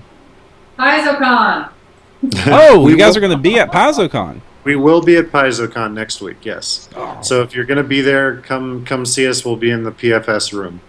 Sweet. Thank you, disembodied voice of Evan's wife. Also, we're gonna do some meetups and stuff like that. So Twitter is a great place to follow us. It's at playbook __. That's just an unfortunate story. I can tell you in person over a beer if you'd like to hear it. But gosh, it's like the voice of Abadar telling us what to do and how to do it. Yes, it's like this is. We need a better name than just Evan's wife. Who's speaking? Rachel Bowen. She is our customer support and social media mistress. Okay. So, so Twitter at playbook __. We also have a very robust customer support and messaging platform on user voice. So if you can go to support.trapdoortechnologies.com for that. And Rachel, we're all very responsive, so you can email support@trapdoortechnologies.com for questions, even if you don't necessarily need support. I also like funny jokes. All right, and thank you all so much. Definitely was exciting talking about this with you guys. We will be right back for some banter right after this. Thanks, Perram. Thanks, Alex. Thanks, guys. Thanks for coming. It was very informative.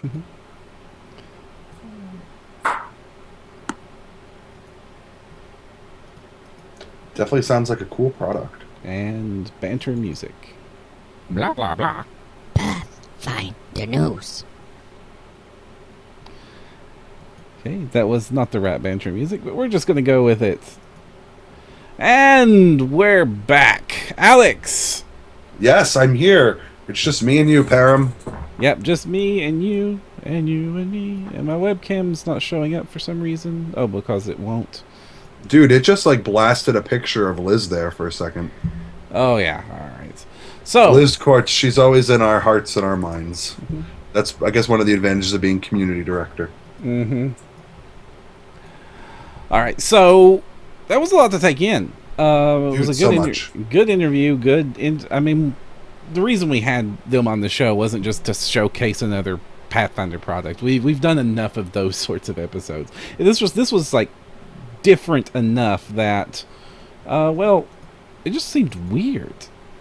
Well, I mean, just in talking with them, it seems like it has the potential to be an industry game changer. Like, we could be sitting at the precipice of like what defines how we play games in the future. I mean, you know, there are always going to be people who use pen and paper. I do not think that will ever go away. But I mean, a lot of the stuff they said was just like, it seemed like they listened to complaints people had about existing services, and they've thought about it, and they seem to have put together a plan to make it better, if that makes sense. It totally makes sense. For some reason, I can't seem to get my screen to show, guys. I'm sorry about that. I don't get Disembodied voice of Jefferson J. Thacker, also known as Perram.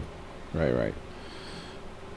You are now the Paramadar, the Abadar of Perram. Mm-hmm.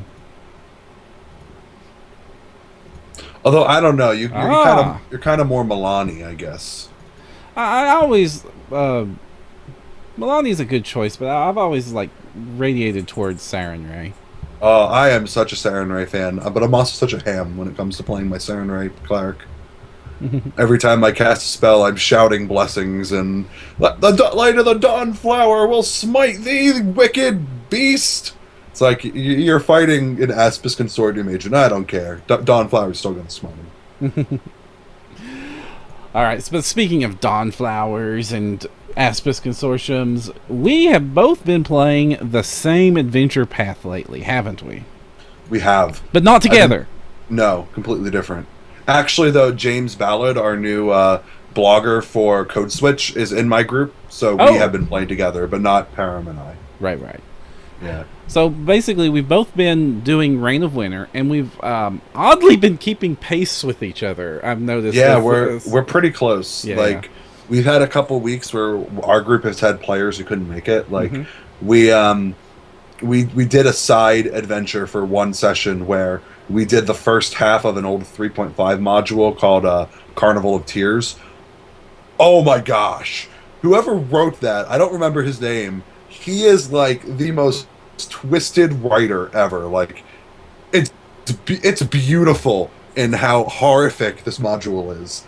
Like, if you don't mind converting it to Pathfinder because it's a 3.5 mod, it's like worth the experience.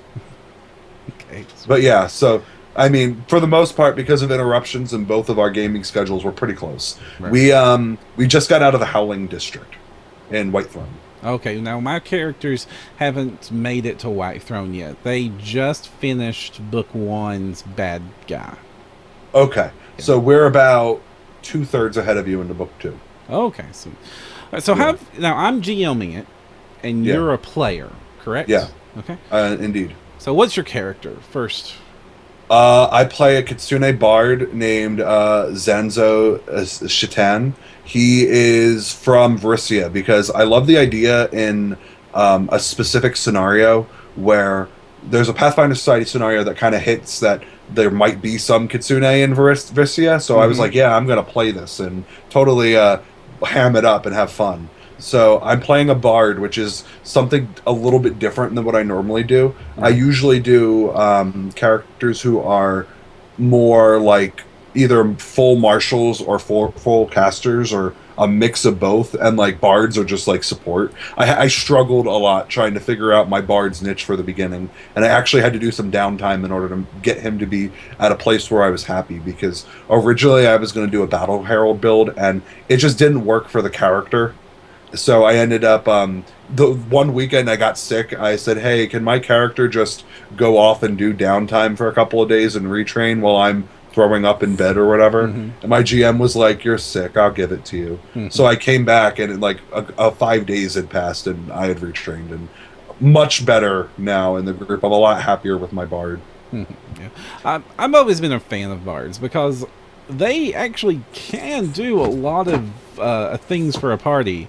The out of combat, this typical socialization and adventuring part is obvious. They're probably like the best face man for a party you could hope for.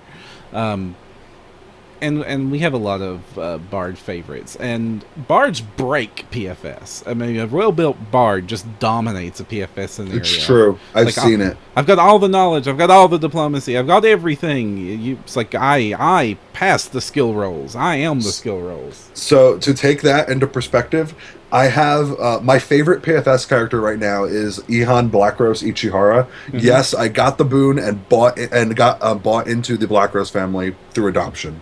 So my Kitsune investigator is an adopted member of the prestigious Blackrose family, which is great. So my investigator is literally built to be good at one thing and one thing only, and that's skills. Like, fighting starts, and like, I try to help as I can, but I'm not usually very successful. But anything that isn't skills or isn't combat, I'm just like, oh, I got this, guys. Like, we did Faithless and Forgotten 3, and it's like a heist where you're supposed to like break in and do stuff. And so I'm like playing my investigator. I'm like, all right, I find that. All right, I find that. All right, I can convince this guy to let us go. All right, I diplomacy my way against this guy. All right, I find this trap. All right, I find that trap. Like, there was literally the only trap I missed was the one that we knew about because you get warning of it, and I just forgot about it. So I triggered the trap, but it was okay because it gave the rest of my party something to do, because if I hadn't triggered it, they would have literally done nothing for the entire scenario. Oh. Because you know what, like, it's a really fun scenario, but it's written in a way that if you do the heist well, you won't hit any like encounters, like there won't be fighting. But that's a good thing. With the last couple of seasons, it's actually been pretty common, like sessions that PFS scenarios that you could just not fight anything or only have to fight one thing throughout the entirety of it. So I'm going to surprise a lot of people and say that I really like that about the newer seasons. I feel like it's a strength of the game, and it makes characters who want to be good at those types of things, it makes their choices valued, you know? But that's just my opinion on it. Oh, I enjoy those sessions. I mean, my home campaign's almost nothing but social stuff with very rare combats. But at PFS, you know, you've got a mix of people to play with, so I don't mind that those scenarios exist. I just also want them to continue to make the dungeon crawl, the combat grinder, things like that to go along with it. But so anyway, I want to switch back to your question about my Reign of Winter game. James, when we sat down to make our characters for our Session 0, and my group does Session 0s online through email. We don't really meet in person for it. But when we sat down and did our Session 0, James messaged the group. He's like, all right, I'm going to play a Dampier Jerk. And we're like, all right, well, that's great. What class are you going to be? I'm going to be a jerk. What? And so, like, he came to the table with this, like, full build progression where he's, like, an Unchained Rogue with the Scout archetype who charges people and sneak attacks them and inflicts all of these horrible penalties on them. And if they attack him back, he's got Swashbuckler levels, so he parries their attacks. Oh, good grief. And it's great. He's just a jerk. And, like, he role-plays a jerk, and he fights like a jerk, and it's so funny. Like, it's a really enjoyable group that we have. Okay, so you got the Kitsune Bard, you got the Dampier Jerk. What's the rest of your composition? All right, so we have, you know how like in the player's guide it says this is a great opportunity to play weird characters because you're going all over the place? My party took that up to 11. Okay, mine did the same, but I want to hear yours. So I'm playing a Kitsune Bard, and I'm going to start by saying that objectively I'm the most normal person in the group. Okay. Yeah, so this is our baseline. Fox Guy is most normal. We have our Dampier Rogue. We have a Dwarf Vitalist. It's a Dreamscarred Press class that's about taking healing energy and redistributing it to be more efficient. So I have to say, I feel like it's a little bit broken. We almost never sweat damage, so it's kind of annoying in that regards, but it's been very useful helping us survive some really tough fights otherwise. Like, we almost died a couple times. So I've been thankful for the build for that. We have a Cathasa Bow Nomad. They're the two armed peoples, and it's the archetype from Book of People of the Stars that dual wields longbows. Okay. And I had forgotten about People of the Stars. So. Yeah. So like his entire character, his name is Armored, but her name is Armored Distance because they have really cool, like almost Native American sounding names. And the entire concept for this character is that we all think she's an alien because she looks weird. But she's like, well, I was born in Numeria, so I'm not an alien. I was born on this planet. And so, like, we'll be role playing, and like her player will just randomly throw out some random weird bits of information about her race, and we're all like, dude, you're not of this earth. She'll be like, we'll be talking about like oh man, if we drink anymore, then our livers are going to be shot. And then she'll go, this is why my people have 2 livers. And we'll go, dude. We have a lawful neutral cleric of Asmodeus. He's human. Oh my goodness. Okay. So he sounds like he would be super normal. Is he like a barrister or something? Yes. Oh yes. He is. He is the best, and his entire shtick is summoning hellhounds. Good thing to summon. It works for Crowley.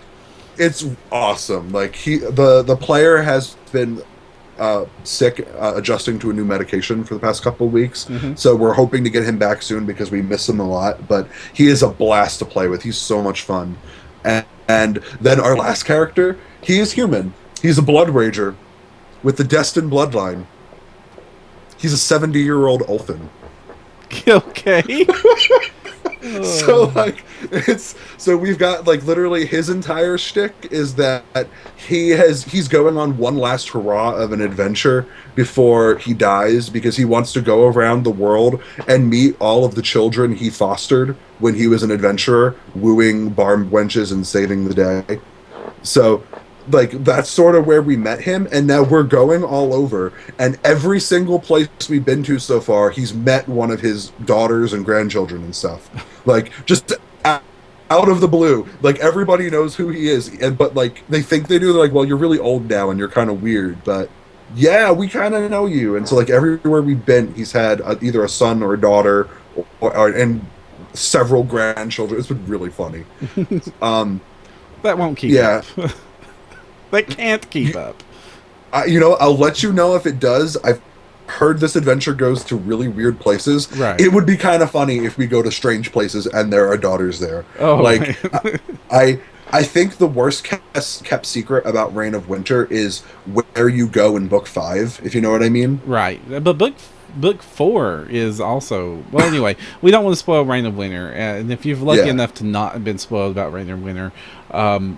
it's really hard to talk about Reign of Winter and why it's awesome without that one spoiler, but it's really cool. So how? Go ahead. So how have you been enjoying the tenor of it and like the structure of the adventure so far? So book 1 took forever. Yes, it did. It was massive. Like I enjoyed it, man, and like. I mean, like, our boss fight with the last boss was a little anticlimactic because he got bow crit. Oh, yeah, bows are the antithesis of spellcasters. For my group, it was actually the opposite. They had probably the hardest fight of their life because he got plenty of warning and was able to summon lots of help. Yeah, like... Yeah, like, the thing he does that's really cool and flavorful when he summons his help, like, the first round, he sort of, like, did his thing, and they all appeared right as the first person walked through the door, and then he started doing his shtick, and he got bow crit, and never got to do the second really cool thing that he does. Right. But you mentioned, right, like, book 1 is probably the longest I've ever stayed in a single Adventure Path volume. The way I describe how long this is anybody who's read the adventure published by Paizo knows that when they map a location that you're actually intended to interact with, they number it A1. Like, this location's A, this next location's going to be B, and the rooms are 1 through 3. The last dungeon in here is Q. It's true. It's Q! huge. Like, there's a lot. Oh, man. But it was good. I really appreciated the storyline. Has been great. I love that the encounters are different from all the other encounters that I've run in most games. Dude, like there are parts of it that are like really dark. Like Oh, like what happens to someone in one of a major NPC's family, mm-hmm. like oh my gosh, like so dark. It's been really fun and enjoyable. I like how it makes you feel really important in book one. We didn't get very far in Wrath of the Righteous when I played. We only got through we got to like halfway through book 3.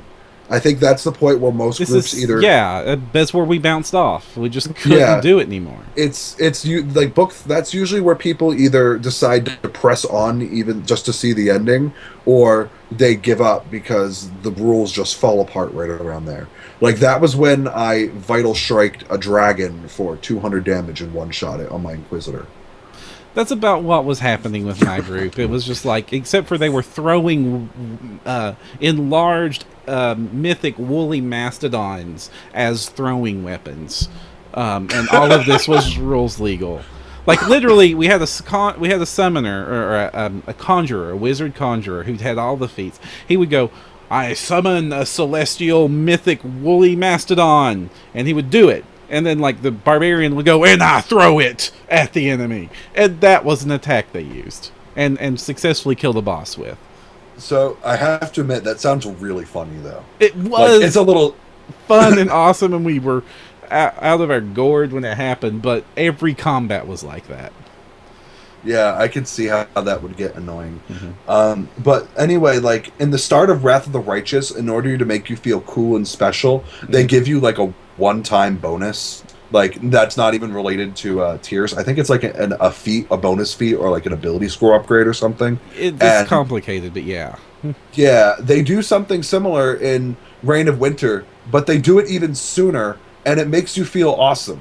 And yes. I'm like, it's a small bonus, but, like, it really sells, like, what you're doing and why it's important. Without spoiling it, have you fully explored that, though? We haven't yet. Okay. We haven't gotten very far yet. Okay. Like I said, we just left the Howling District in book 2. Okay. Which I don't think is much of a spoiler because the Howling District is described in Irison, Land of Eternal Winter, the campaign guide. Right. But yeah, so I've been enjoying it. It's a blast. We look forward to playing it every week. We also do Carrion Crown once a month. Mm-hmm. We are about 2/3 done Trial of the Beast. We're getting ready to present our final evidence for the trial. Is it looking good for the Beast? What was that? Is it looking good for the Beast? I think so. We've been really good about finding the evidence, and we have a couple of really good face characters. Like, we have a Oracle who's from Mwangi, and she's a practitioner of Juju, mm-hmm. and so, like, she's super empathetic to the plight, what she calls the plight of the undead. Oh. And so, yeah, like, she's been, like, fighting up a storm to save this guy, and, I'm playing my Taldane Slayer, Rustov Fandicio, and I'm pretty good at talking to people because... Wait, what, he doesn't have a foxtail? Nope, he's Rustov Fandicio. He's a Taldane Slayer. He is, he's actually really fun to play because he's a little over the top, just a little bit.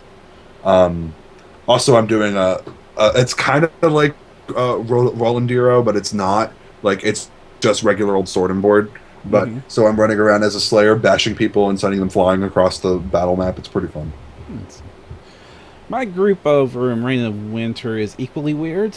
We have the most normal character is a Winter Witch, but she has a gosh, I'm blanking. A Winter Wolf as her familiar. A full-blooded Winter Wolf, not a mini version. How did she do that? I want that. Snowflake cards. What's a snowflake card? Oh man, if I say this, I'm going to get pressured into having to release these soon, but okay. Have you heard of my special snowflake cards? Oh my gosh, I have. Anthony keeps talking about them, and he wants you to release them. Alright. Oh gosh, I'm going to have to release these things. So alright, I will release these things. You all will get the I will give them to you guys in some form, somehow. They will be made available somehow. Maybe we could work together and make them into a product for my company. I mean, like, you could still do a free product for everyone, but we could, like, figure out how to get, like, art and stuff. That could be fun. Special snowflake cards. They have snowflakes on the back, and on the front they have a little picture for the bonus. Right. I know, Jacob. Jacob, you know what? Like, I've already been toying with the graphic design for this thing, so... Jacob, you keep yelling at me about how I need artists for stuff. I have you booked until, like, August, man. That's actually been the big hiccup of me putting it together, because the version I created was just meant for me. I never thought anybody would care about this idea besides me. Listen, like, you're dealing with gamers. We care about everything that's cool and awesome. That's just how it is, yeah. So, like, I just took a bunch of art that I can't really republish because it was just meant to be put on these cards for my group to look at and then be thrown away at the end of the Rule Zero session. So, like, I made the cards in Magic Set Editor, if you're familiar with this product. Yeah. But yeah, so she had the snowflake card that let her get a special animal companion, and so she's got a winter wolf. We scaled it down to start with, but it's going to scale up into a full winter wolf. So it's using the ranger full animal companion rules, but she gets to count it as her familiar. That's pretty awesome. It is. It's also really broke. I'm having to buff the encounters a lot for this group. The next least weird character is a gunslinger. A gunslinger lawman who is playing the full-on sheriff, bounty hunter type thing outfit. So he's the other least weird character, in that he's just the class is weird. Then we have a Abyssal Blood Rager, who is a half-orc and all crazy, and nuts and crazy. I love Abyssal Blood Rager. Yeah, and he's playing up the demonic angle and going to large size, and basically they're treating him like an abomination, or like the Avengers would treat the Hulk. This is the uncivil, and he got to play. His snowflake card was any alignment, so he's more than a little bit. He didn't go full evil, but he's neutral with evil tendencies. Nice. Everybody else had to play good. So the only way to play off good was to choose the any alignment card. But that's how the snowflake cards work. You make it extra restrictive, and then they let you break the rules. Then I have a dwarf hunter, vermin hunter. I forget the archetype name, but he's got a pet scorpion, and he's like all dressed out in carapaces and talks to bugs, and he's just freaking everybody out. And his scorpion has basically been the MVP of the game by far. It's just like he doesn't do all the damage, but freaking grapple for free every freaking attack is great. Is very good, especially in the thing with a lot of spellcasters. We have a changeling cleric of Sarenrae from Assyrian. That's pretty weird, but cool. It's very weird character. His snowflake was any race, and went with changeling. Him playing a her. We got one. Let's see. That was Zach. That was that. We also have a occultist, which is only weird because he's an occultist. I guess he's not all that weird. And how many is that? I know I'm missing somebody. 5 or 6, I think. I know I'm missing somebody, but I can't think of who it is. So with one of my Clearly his special snowflake card was to vanish from the GM's peripheral vision. Which is good sometimes, because I've been playing more bloodthirsty in this than I ever have, because they were just they complained about having too much of a cakewalk in Wrath of the Righteous. So, and this adventure, if you play it vicious, is no cakewalk at all. Especially since I'm having to buff it a lot. Dude, so like I mentioned that we have a Vitalist who's like super crazy.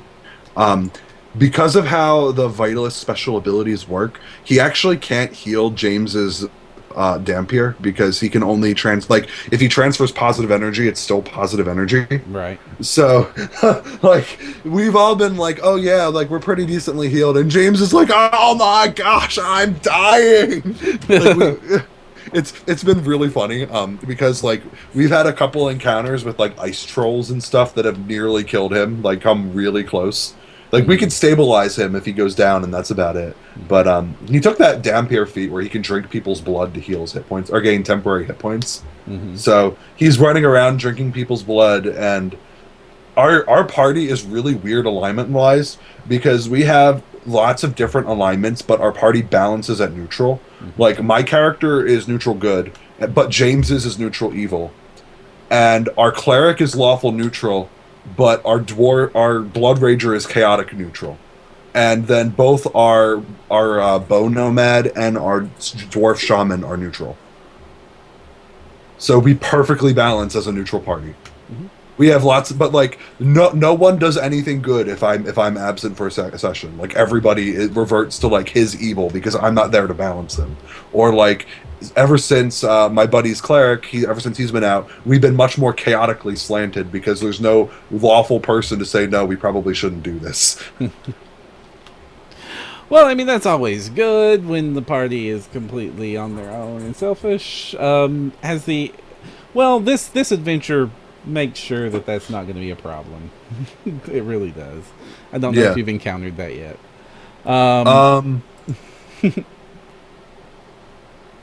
You will have recognized if you have encountered this yet. I wouldn't have to hint at it. Are we talking about the creepy guys with the creepy faces? No, not that at all. And I think I would spoil too much for you if I explained further. But good, don't spoil them, don't then. But yeah, this is very Fae focused. Witches and Fae and dark Fae, and more like and it's like really like the dark Grimm, like the original Grimm fairy tales, like people getting their getting their hands taken off and sewn up, and all kinds of crazy, icky, horrible nonsense. And I'm more than once describing the encounters that they're going through. It's not they've been like fully shivers, and it's not Nick Logue shivers. It's not Hook Mountain Massacre. I'm describing to you the worst thing that some inbred hillbilly ogres have done, if you can imagine what inbred hillbilly ogres would do. It's just like very creepy, slight body horror, slight disturbing scenarios. Or like, and it's funny because like they kind of run the gambit. Like we rescued a Winter Fae sprite from like the very first book in the lodge, and we've had that sprite with us for like 2.5 books, and it finally got kept him with you. Yeah, our blood rager insisted on keeping it as in a little cage that he carried around with it.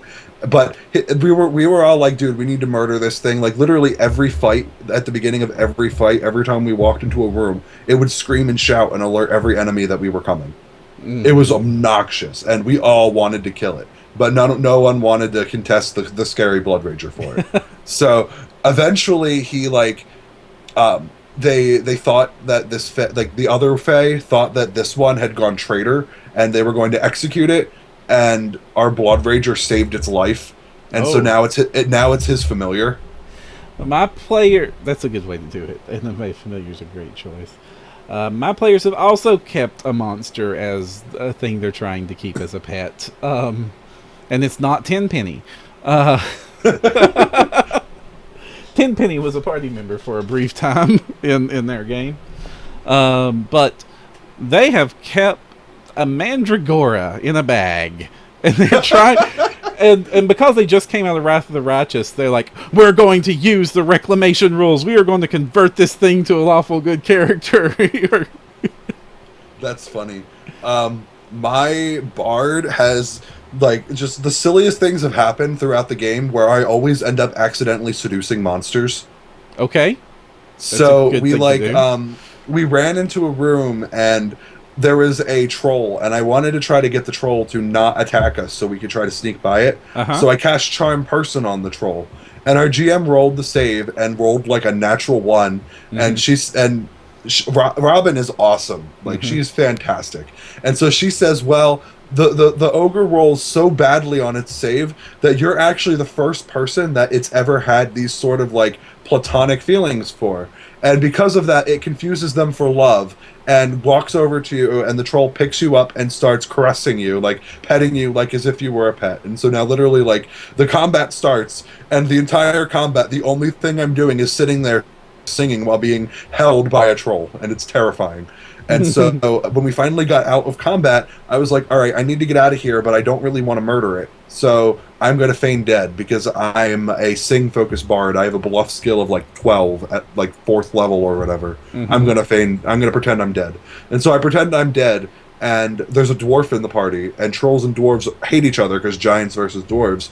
And so when it successfully believes my bluff, it points to the dwarf, tells the dwarf that it killed me, and starts trying to kill my party. Oh. So I'm like lying on the floor pretending to be dead while the party is fighting this troll. I seduced the character. Accidentally seduced the character that you meet at the start of book 2 when you get to the city. That's been on my Facebook that I've been talking about it if you've seen it. So my character might have a relationship with that character now. We'll see. I sort of made that character mad when she found out that I wasn't native to Irison in the way she thought I was. So maybe, I don't know, it's weird. Relationships, man, in role-playing games, they're really tough to role-play well. I know, and it gets awkward too. I mean, because you have that like, anytime romance is always a very difficult thing to handle in role-playing games, and even I get like really awkward when we're trying to role-play because it's something that you don't want to handle like a cudgel. Yeah. You don't want to, because it's really easy for this to go from, oh, that's a good point of the story and we're all having fun, to, that's pretty offensive. Yeah, it's super easy. Like, you have to be really, really careful. Well, besides our mutual interest in Wine of Winter, we are both eyeing this upcoming con season. Now, you're going to be at PaizoCon, correct? And Gen Con, yes. And Gen Con. Yes, I have sold my soul to PFS, which I have no problems with. Yes. Oh, I have done this. This is an interesting choice you have made. You know what? We'll see if it's something I want to do next year. But for now, I wanted to try it. Definitely for Gen Con, because I am a very, very poor person. Right. So any assistance I can get is worth it to me to go to Gen Con. Yeah. And for those of you who don't know, you can usually get your hotel room paid for, as well as your ticket paid for, if you volunteer a lot of hours to a company. And Paizo's one of the groups that Paizo has its own volunteer program, where basically, Alex, you're going to be stuck in the PFS room constantly running games. I'm going to live in the PFS room at Gen Con. It's not as bad as PaizoCon, because at PaizoCon this year they're doing a program where they have AM slots and then they have PM slots, but pretty much the whole afternoon is free. So I'm not going to be stuck in the ballroom all day at PaizoCon. Like, it's pretty much like if you need to find me in the morning or in the afternoon, and there's a official PaizoCon PFS game going on in the ballroom, I'll be there. If it's any of the pickup games that the local venture officers have scheduled for that week, then maybe I'll be there. It depends on the day and how I'm feeling. Right. But any of the official games, you can find me there. I'm going to try to wear something. I haven't decided what. I mean, there's only so much I can do because I'm supposed to wear the volunteer shirts. But I'm going to be there. You can find me. And I'm going to try to make sure that each day I post on the No Direction page, like, generally where I'm going to be at, if anybody wants to pop over and say hi. I can't really talk to you because I'm going to be running games, but if you want to say hi and give me a high five or whatever, I'll be there. We need to coordinate that away. I know that other podcasts like set up like a special Twitter feed or something that they tweet out where they're at so that the fans can kind of meet up with them. This is one of the times that we do meet a lot of our fans face to face, and it's always really awesome to meet. It's great. My favorite thing is when people come up to me and are like, "Hey, can I buy you something to drink?" And I'm usually like, "Sure, I'll have a water, please, but let's go talk." I mean, like, especially during Gen Con, I mean, they give you like bottled water and stuff when you GM, but I'm going to probably be really hurting for water at Gen Con. Yeah, but pack extra. That bottle goes quick. Yeah, you get water. My only presence at Gen Con will be through a digital screen, as we're going to try to pipe me into the No Direction live episode at PaizoCon. It'll be great. It'll be fun. I'm gonna be there. Yes. It'll be fun, and I'm looking forward to it because last year's live episode was good, but I personally feel that Ryan and I might have given a little more time to guess than we should. Like, we only talked about ourselves for like 10 minutes. Mhm. So I'm hoping we get to talk a little bit more about the things we've seen and done at PaizoCon, and have guests that are a little bit quicker. Mhm. But that's really not my call. That's Ryan's call. And a lot more questions. A lot more questions. Because we got a whole room of people. We gotta entertain the crowd.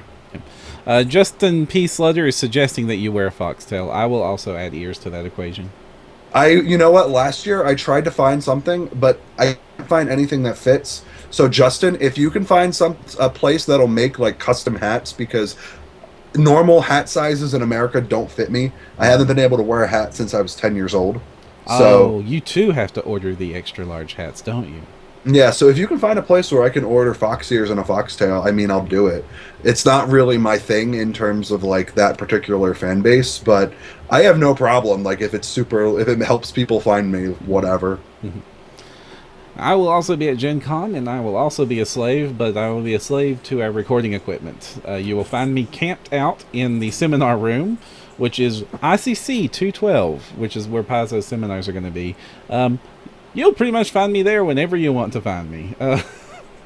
Actually, this year is not going to be as bad as last year. They've got some built-in breaks. There's some seminars that we're not going to record because they just don't make good recordings. The workshops, the stuff that's meant to be hands-on. And then there's some seminars we're not allowed to record because they're NDA'd that we can't record. So there's more breaks this year than there was last year. And we already have some volunteers, but we could always use more. And specifically, I'm really hoping to find somebody that can volunteer to go record the card game slot on Thursday.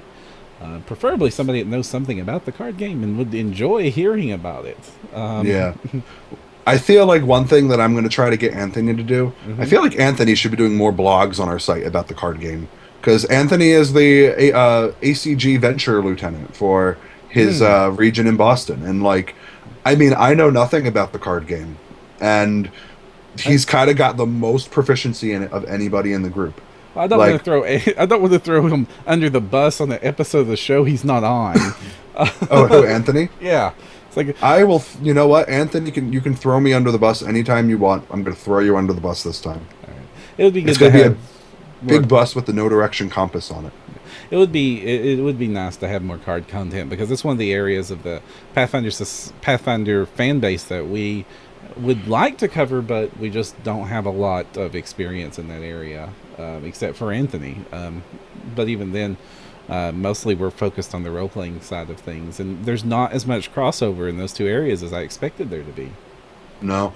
I mean, like, I can't speak for all regions, but in Philadelphia, our time to play the card game directly puts it opposed to our time to play PFS slots, and playing the role-playing game is just so much more popular here. And I don't know that anybody has ever tried to make a different time to play the card game, but so far we haven't. Okay. Yeah. So what else is going on with you, Perram, for our wonderful banter? Oh gosh, I'm trying to think. I'm blanking on that. Sorry. Hey, guess what? What? A book that I wrote stuff for is coming out this month. Oh, what book is it you wrote stuff for? What is that? Magic. God, I just got done reading that. I guess now I have to put a disclaimer. I was going to review that at our next Read Magic because I like it a lot. And now you're going to have to tell it. Listen, so the thing is like, just PM me and ask me when you can stop putting disclaimers on player companions. It'll be easier. Well, I mean, I guess I can just look at the index when I'm reading it and see if, is your name here? Well, what did you write? What parts? I wrote the damage section. Okay. I wrote the subterfuge section. And I wrote the magic item mastery section. Oh, okay. Yeah, so I wrote a lot. You know what, like, this was a fun one to do just because it was all about magic, but the topics that got covered were so diverse that it didn't really ever get stale. Like, everything changed, and the topics are just so broad that you get a lot of coverage in all of them. So, like, I did damage, but, like, I was like, okay, well, what kind of stuff can I do? Oh, well, I can do an alchemist extract where your bombs bounce like rubber balls. That's pretty cool. I can. Kineticist could really use another feat to do stuff with. So let me come up with an option that the kineticist can do that means they don't have to just take wild talent every level for the rest of their careers. Yeah, so it was fun to work on. It's you know what, like, it's hard for me to recommend books that I worked on because they're my babies and I want people to buy them. Right. But like, I think that Magic Tactics Toolbox is a great one, if only because a suggestion that I made got turned into a new player option, and I'm always excited to see that. I originally pitched the concept of bloodline mutations to Owen. Oh. So, yeah. So, originally they were just going to be feats, and I was like, well, you know, it would be really cool if I could just trade a bloodline power I don't really like for this, Owen. Can I do that? And Owen is the best. Like, he's the best. And so he took my idea and made it wonderful. So besides Owen, who else worked on this book? Thirsty Okay. is so much fun to work with. I'm noticing a pattern here of the people that worked on this book. Yeah, I really enjoy working with Thirsty. Thirsty is fun to collaborate with, and he's a really great guy to talk to, both as a designer and just, you know, chatting about things. If you're in chat, Thirsty, hi. Yeah. Ron Lundeen worked on this too. Ron is... I've worked on him with a couple projects. He is a very dedicated person, very focused. And Steve Helt, who does a lot of the stuff in the core rules line, did some work on this as well. So we had a good team. I just know that Thirsty and I do a lot of shenanigans when we're writing. It's like, hey, how gross can we be when we're designing things? And then you get spells like Earsend. So pretty gross. Earsend is the one where you take your ear off and turn it into a fly. I know. Like I said, I was about to review this book. I won't say any more then, so you can review it. Yeah. Yeah. So there's a spell. We might have already compromised the possibility of the unbiased review. But hey, we never claimed to be an unbiased show.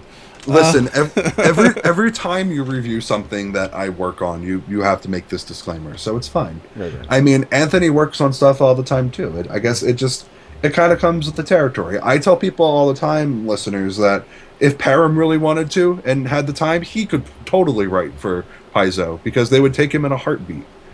You created the entire spell card system. It's true. Yeah, I doubt it. But it's a fun one. The other thing I've been doing is just listening to the Pathfinder audiobooks. I've become addicted to those. Even the ones I've already read before, I've been just re-listening to because I like the way they're reading them. And that's pretty much all I've been doing Pathfinder-wise, besides, you know, playing my weekly games and that sort of thing. Yeah. I've been doing a lot of PFS stuff. We had our biannual convention in Philadelphia. We do one of our stores does a Seelie and Unseelie theme. So in the spring we do the Seelie, and in the summer we do Unseelie, or the fall we do Unseelie. So that was fun. Got a cool race spoon, GM'd a lot, played with some fun people, turned my cleric into a door kicker. That was pretty fun. We did a haunted house adventure, and we had a couple players who were moving slowly and not really making decisions, so I became door kicker car.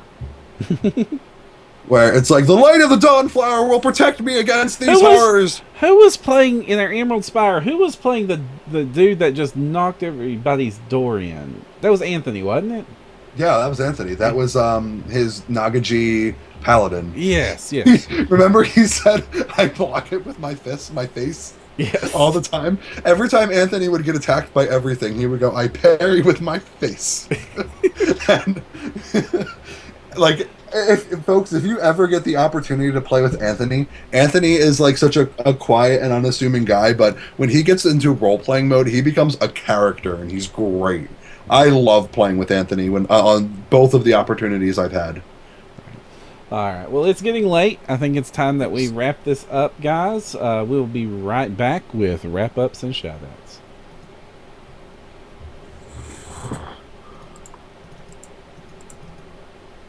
Wrap-ups and shout-outs. Wrap-ups and shout-outs. Wrap-ups.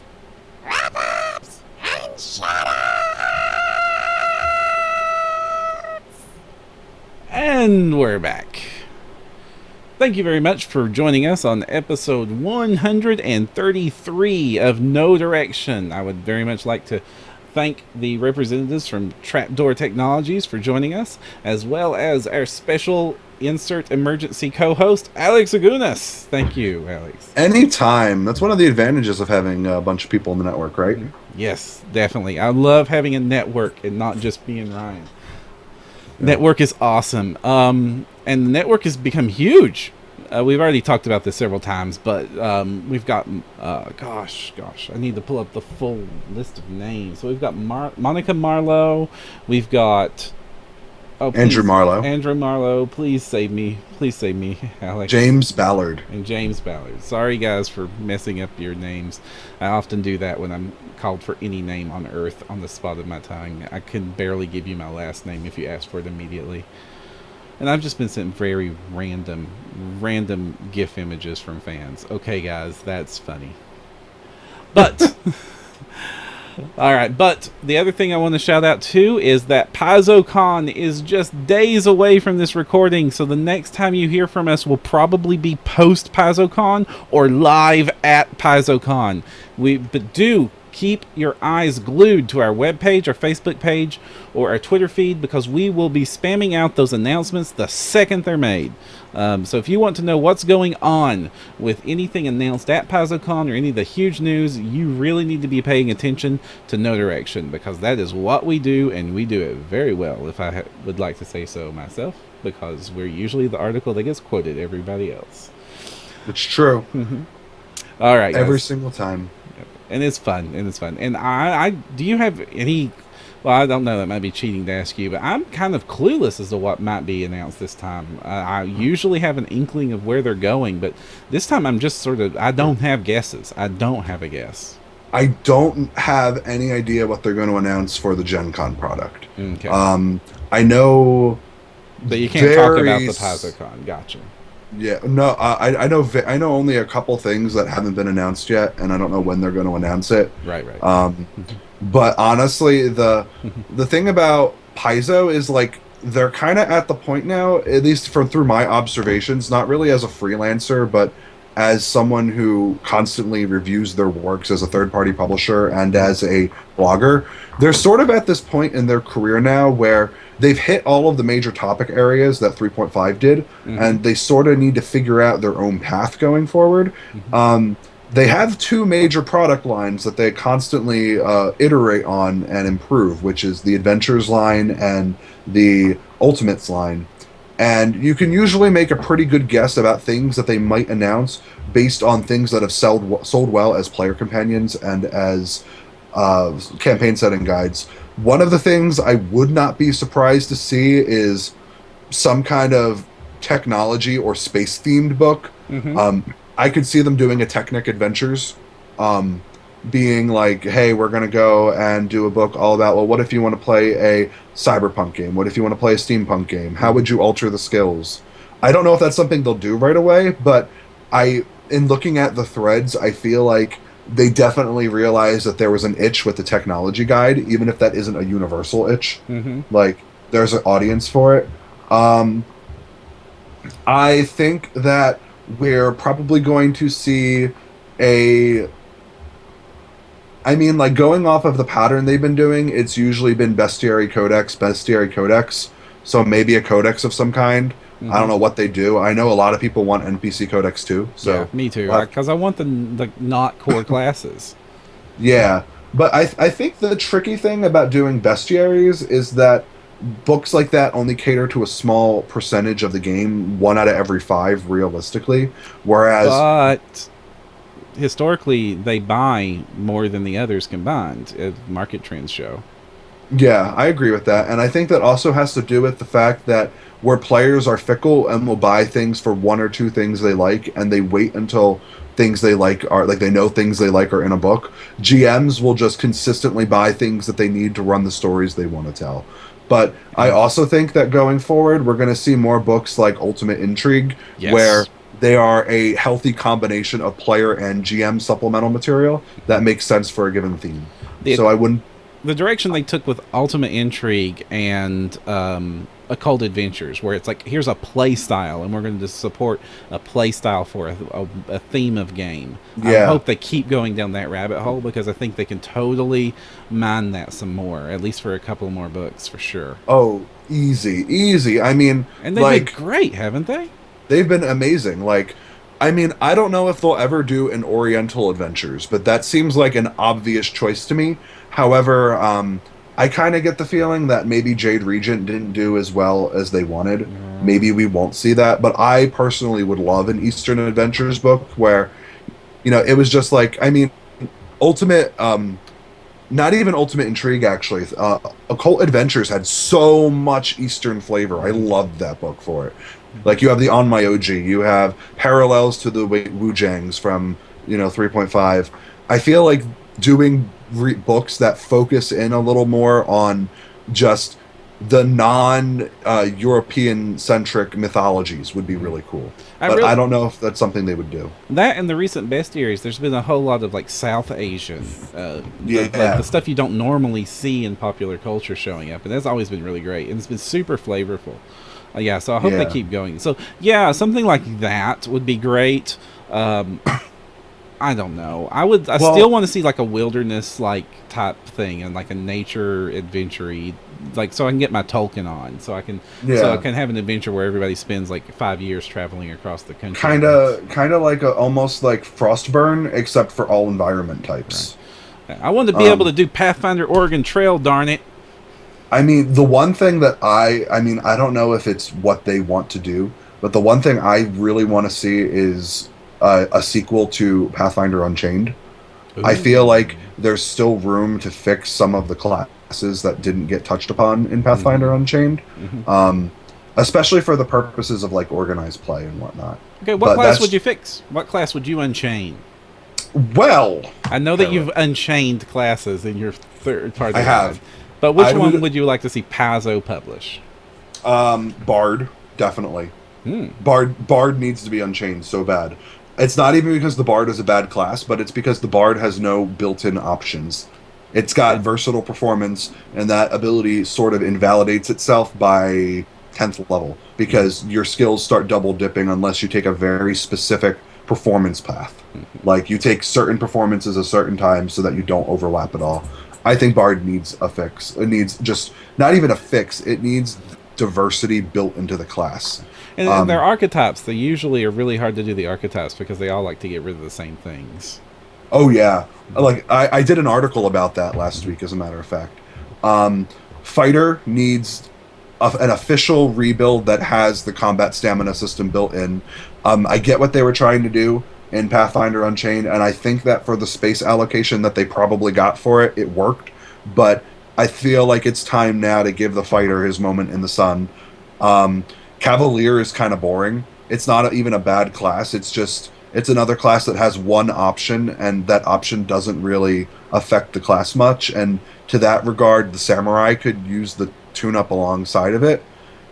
Ninja is kind of behind the Rogue now, and I honestly think that they need to redo the Swashbuckler and probably the Gunslinger too, just because the system that those two use it doesn't really fit the rest of the style progression for other classes, in the sense that they get abilities that don't ever get any better. You just get more and more and more.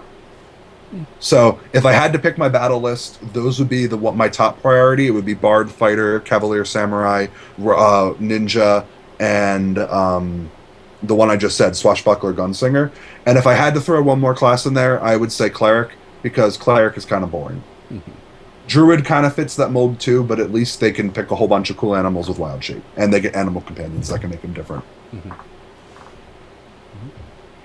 What about you? What would you want to see? In Unchained 2, I would like to see official rules for playing awakened animals.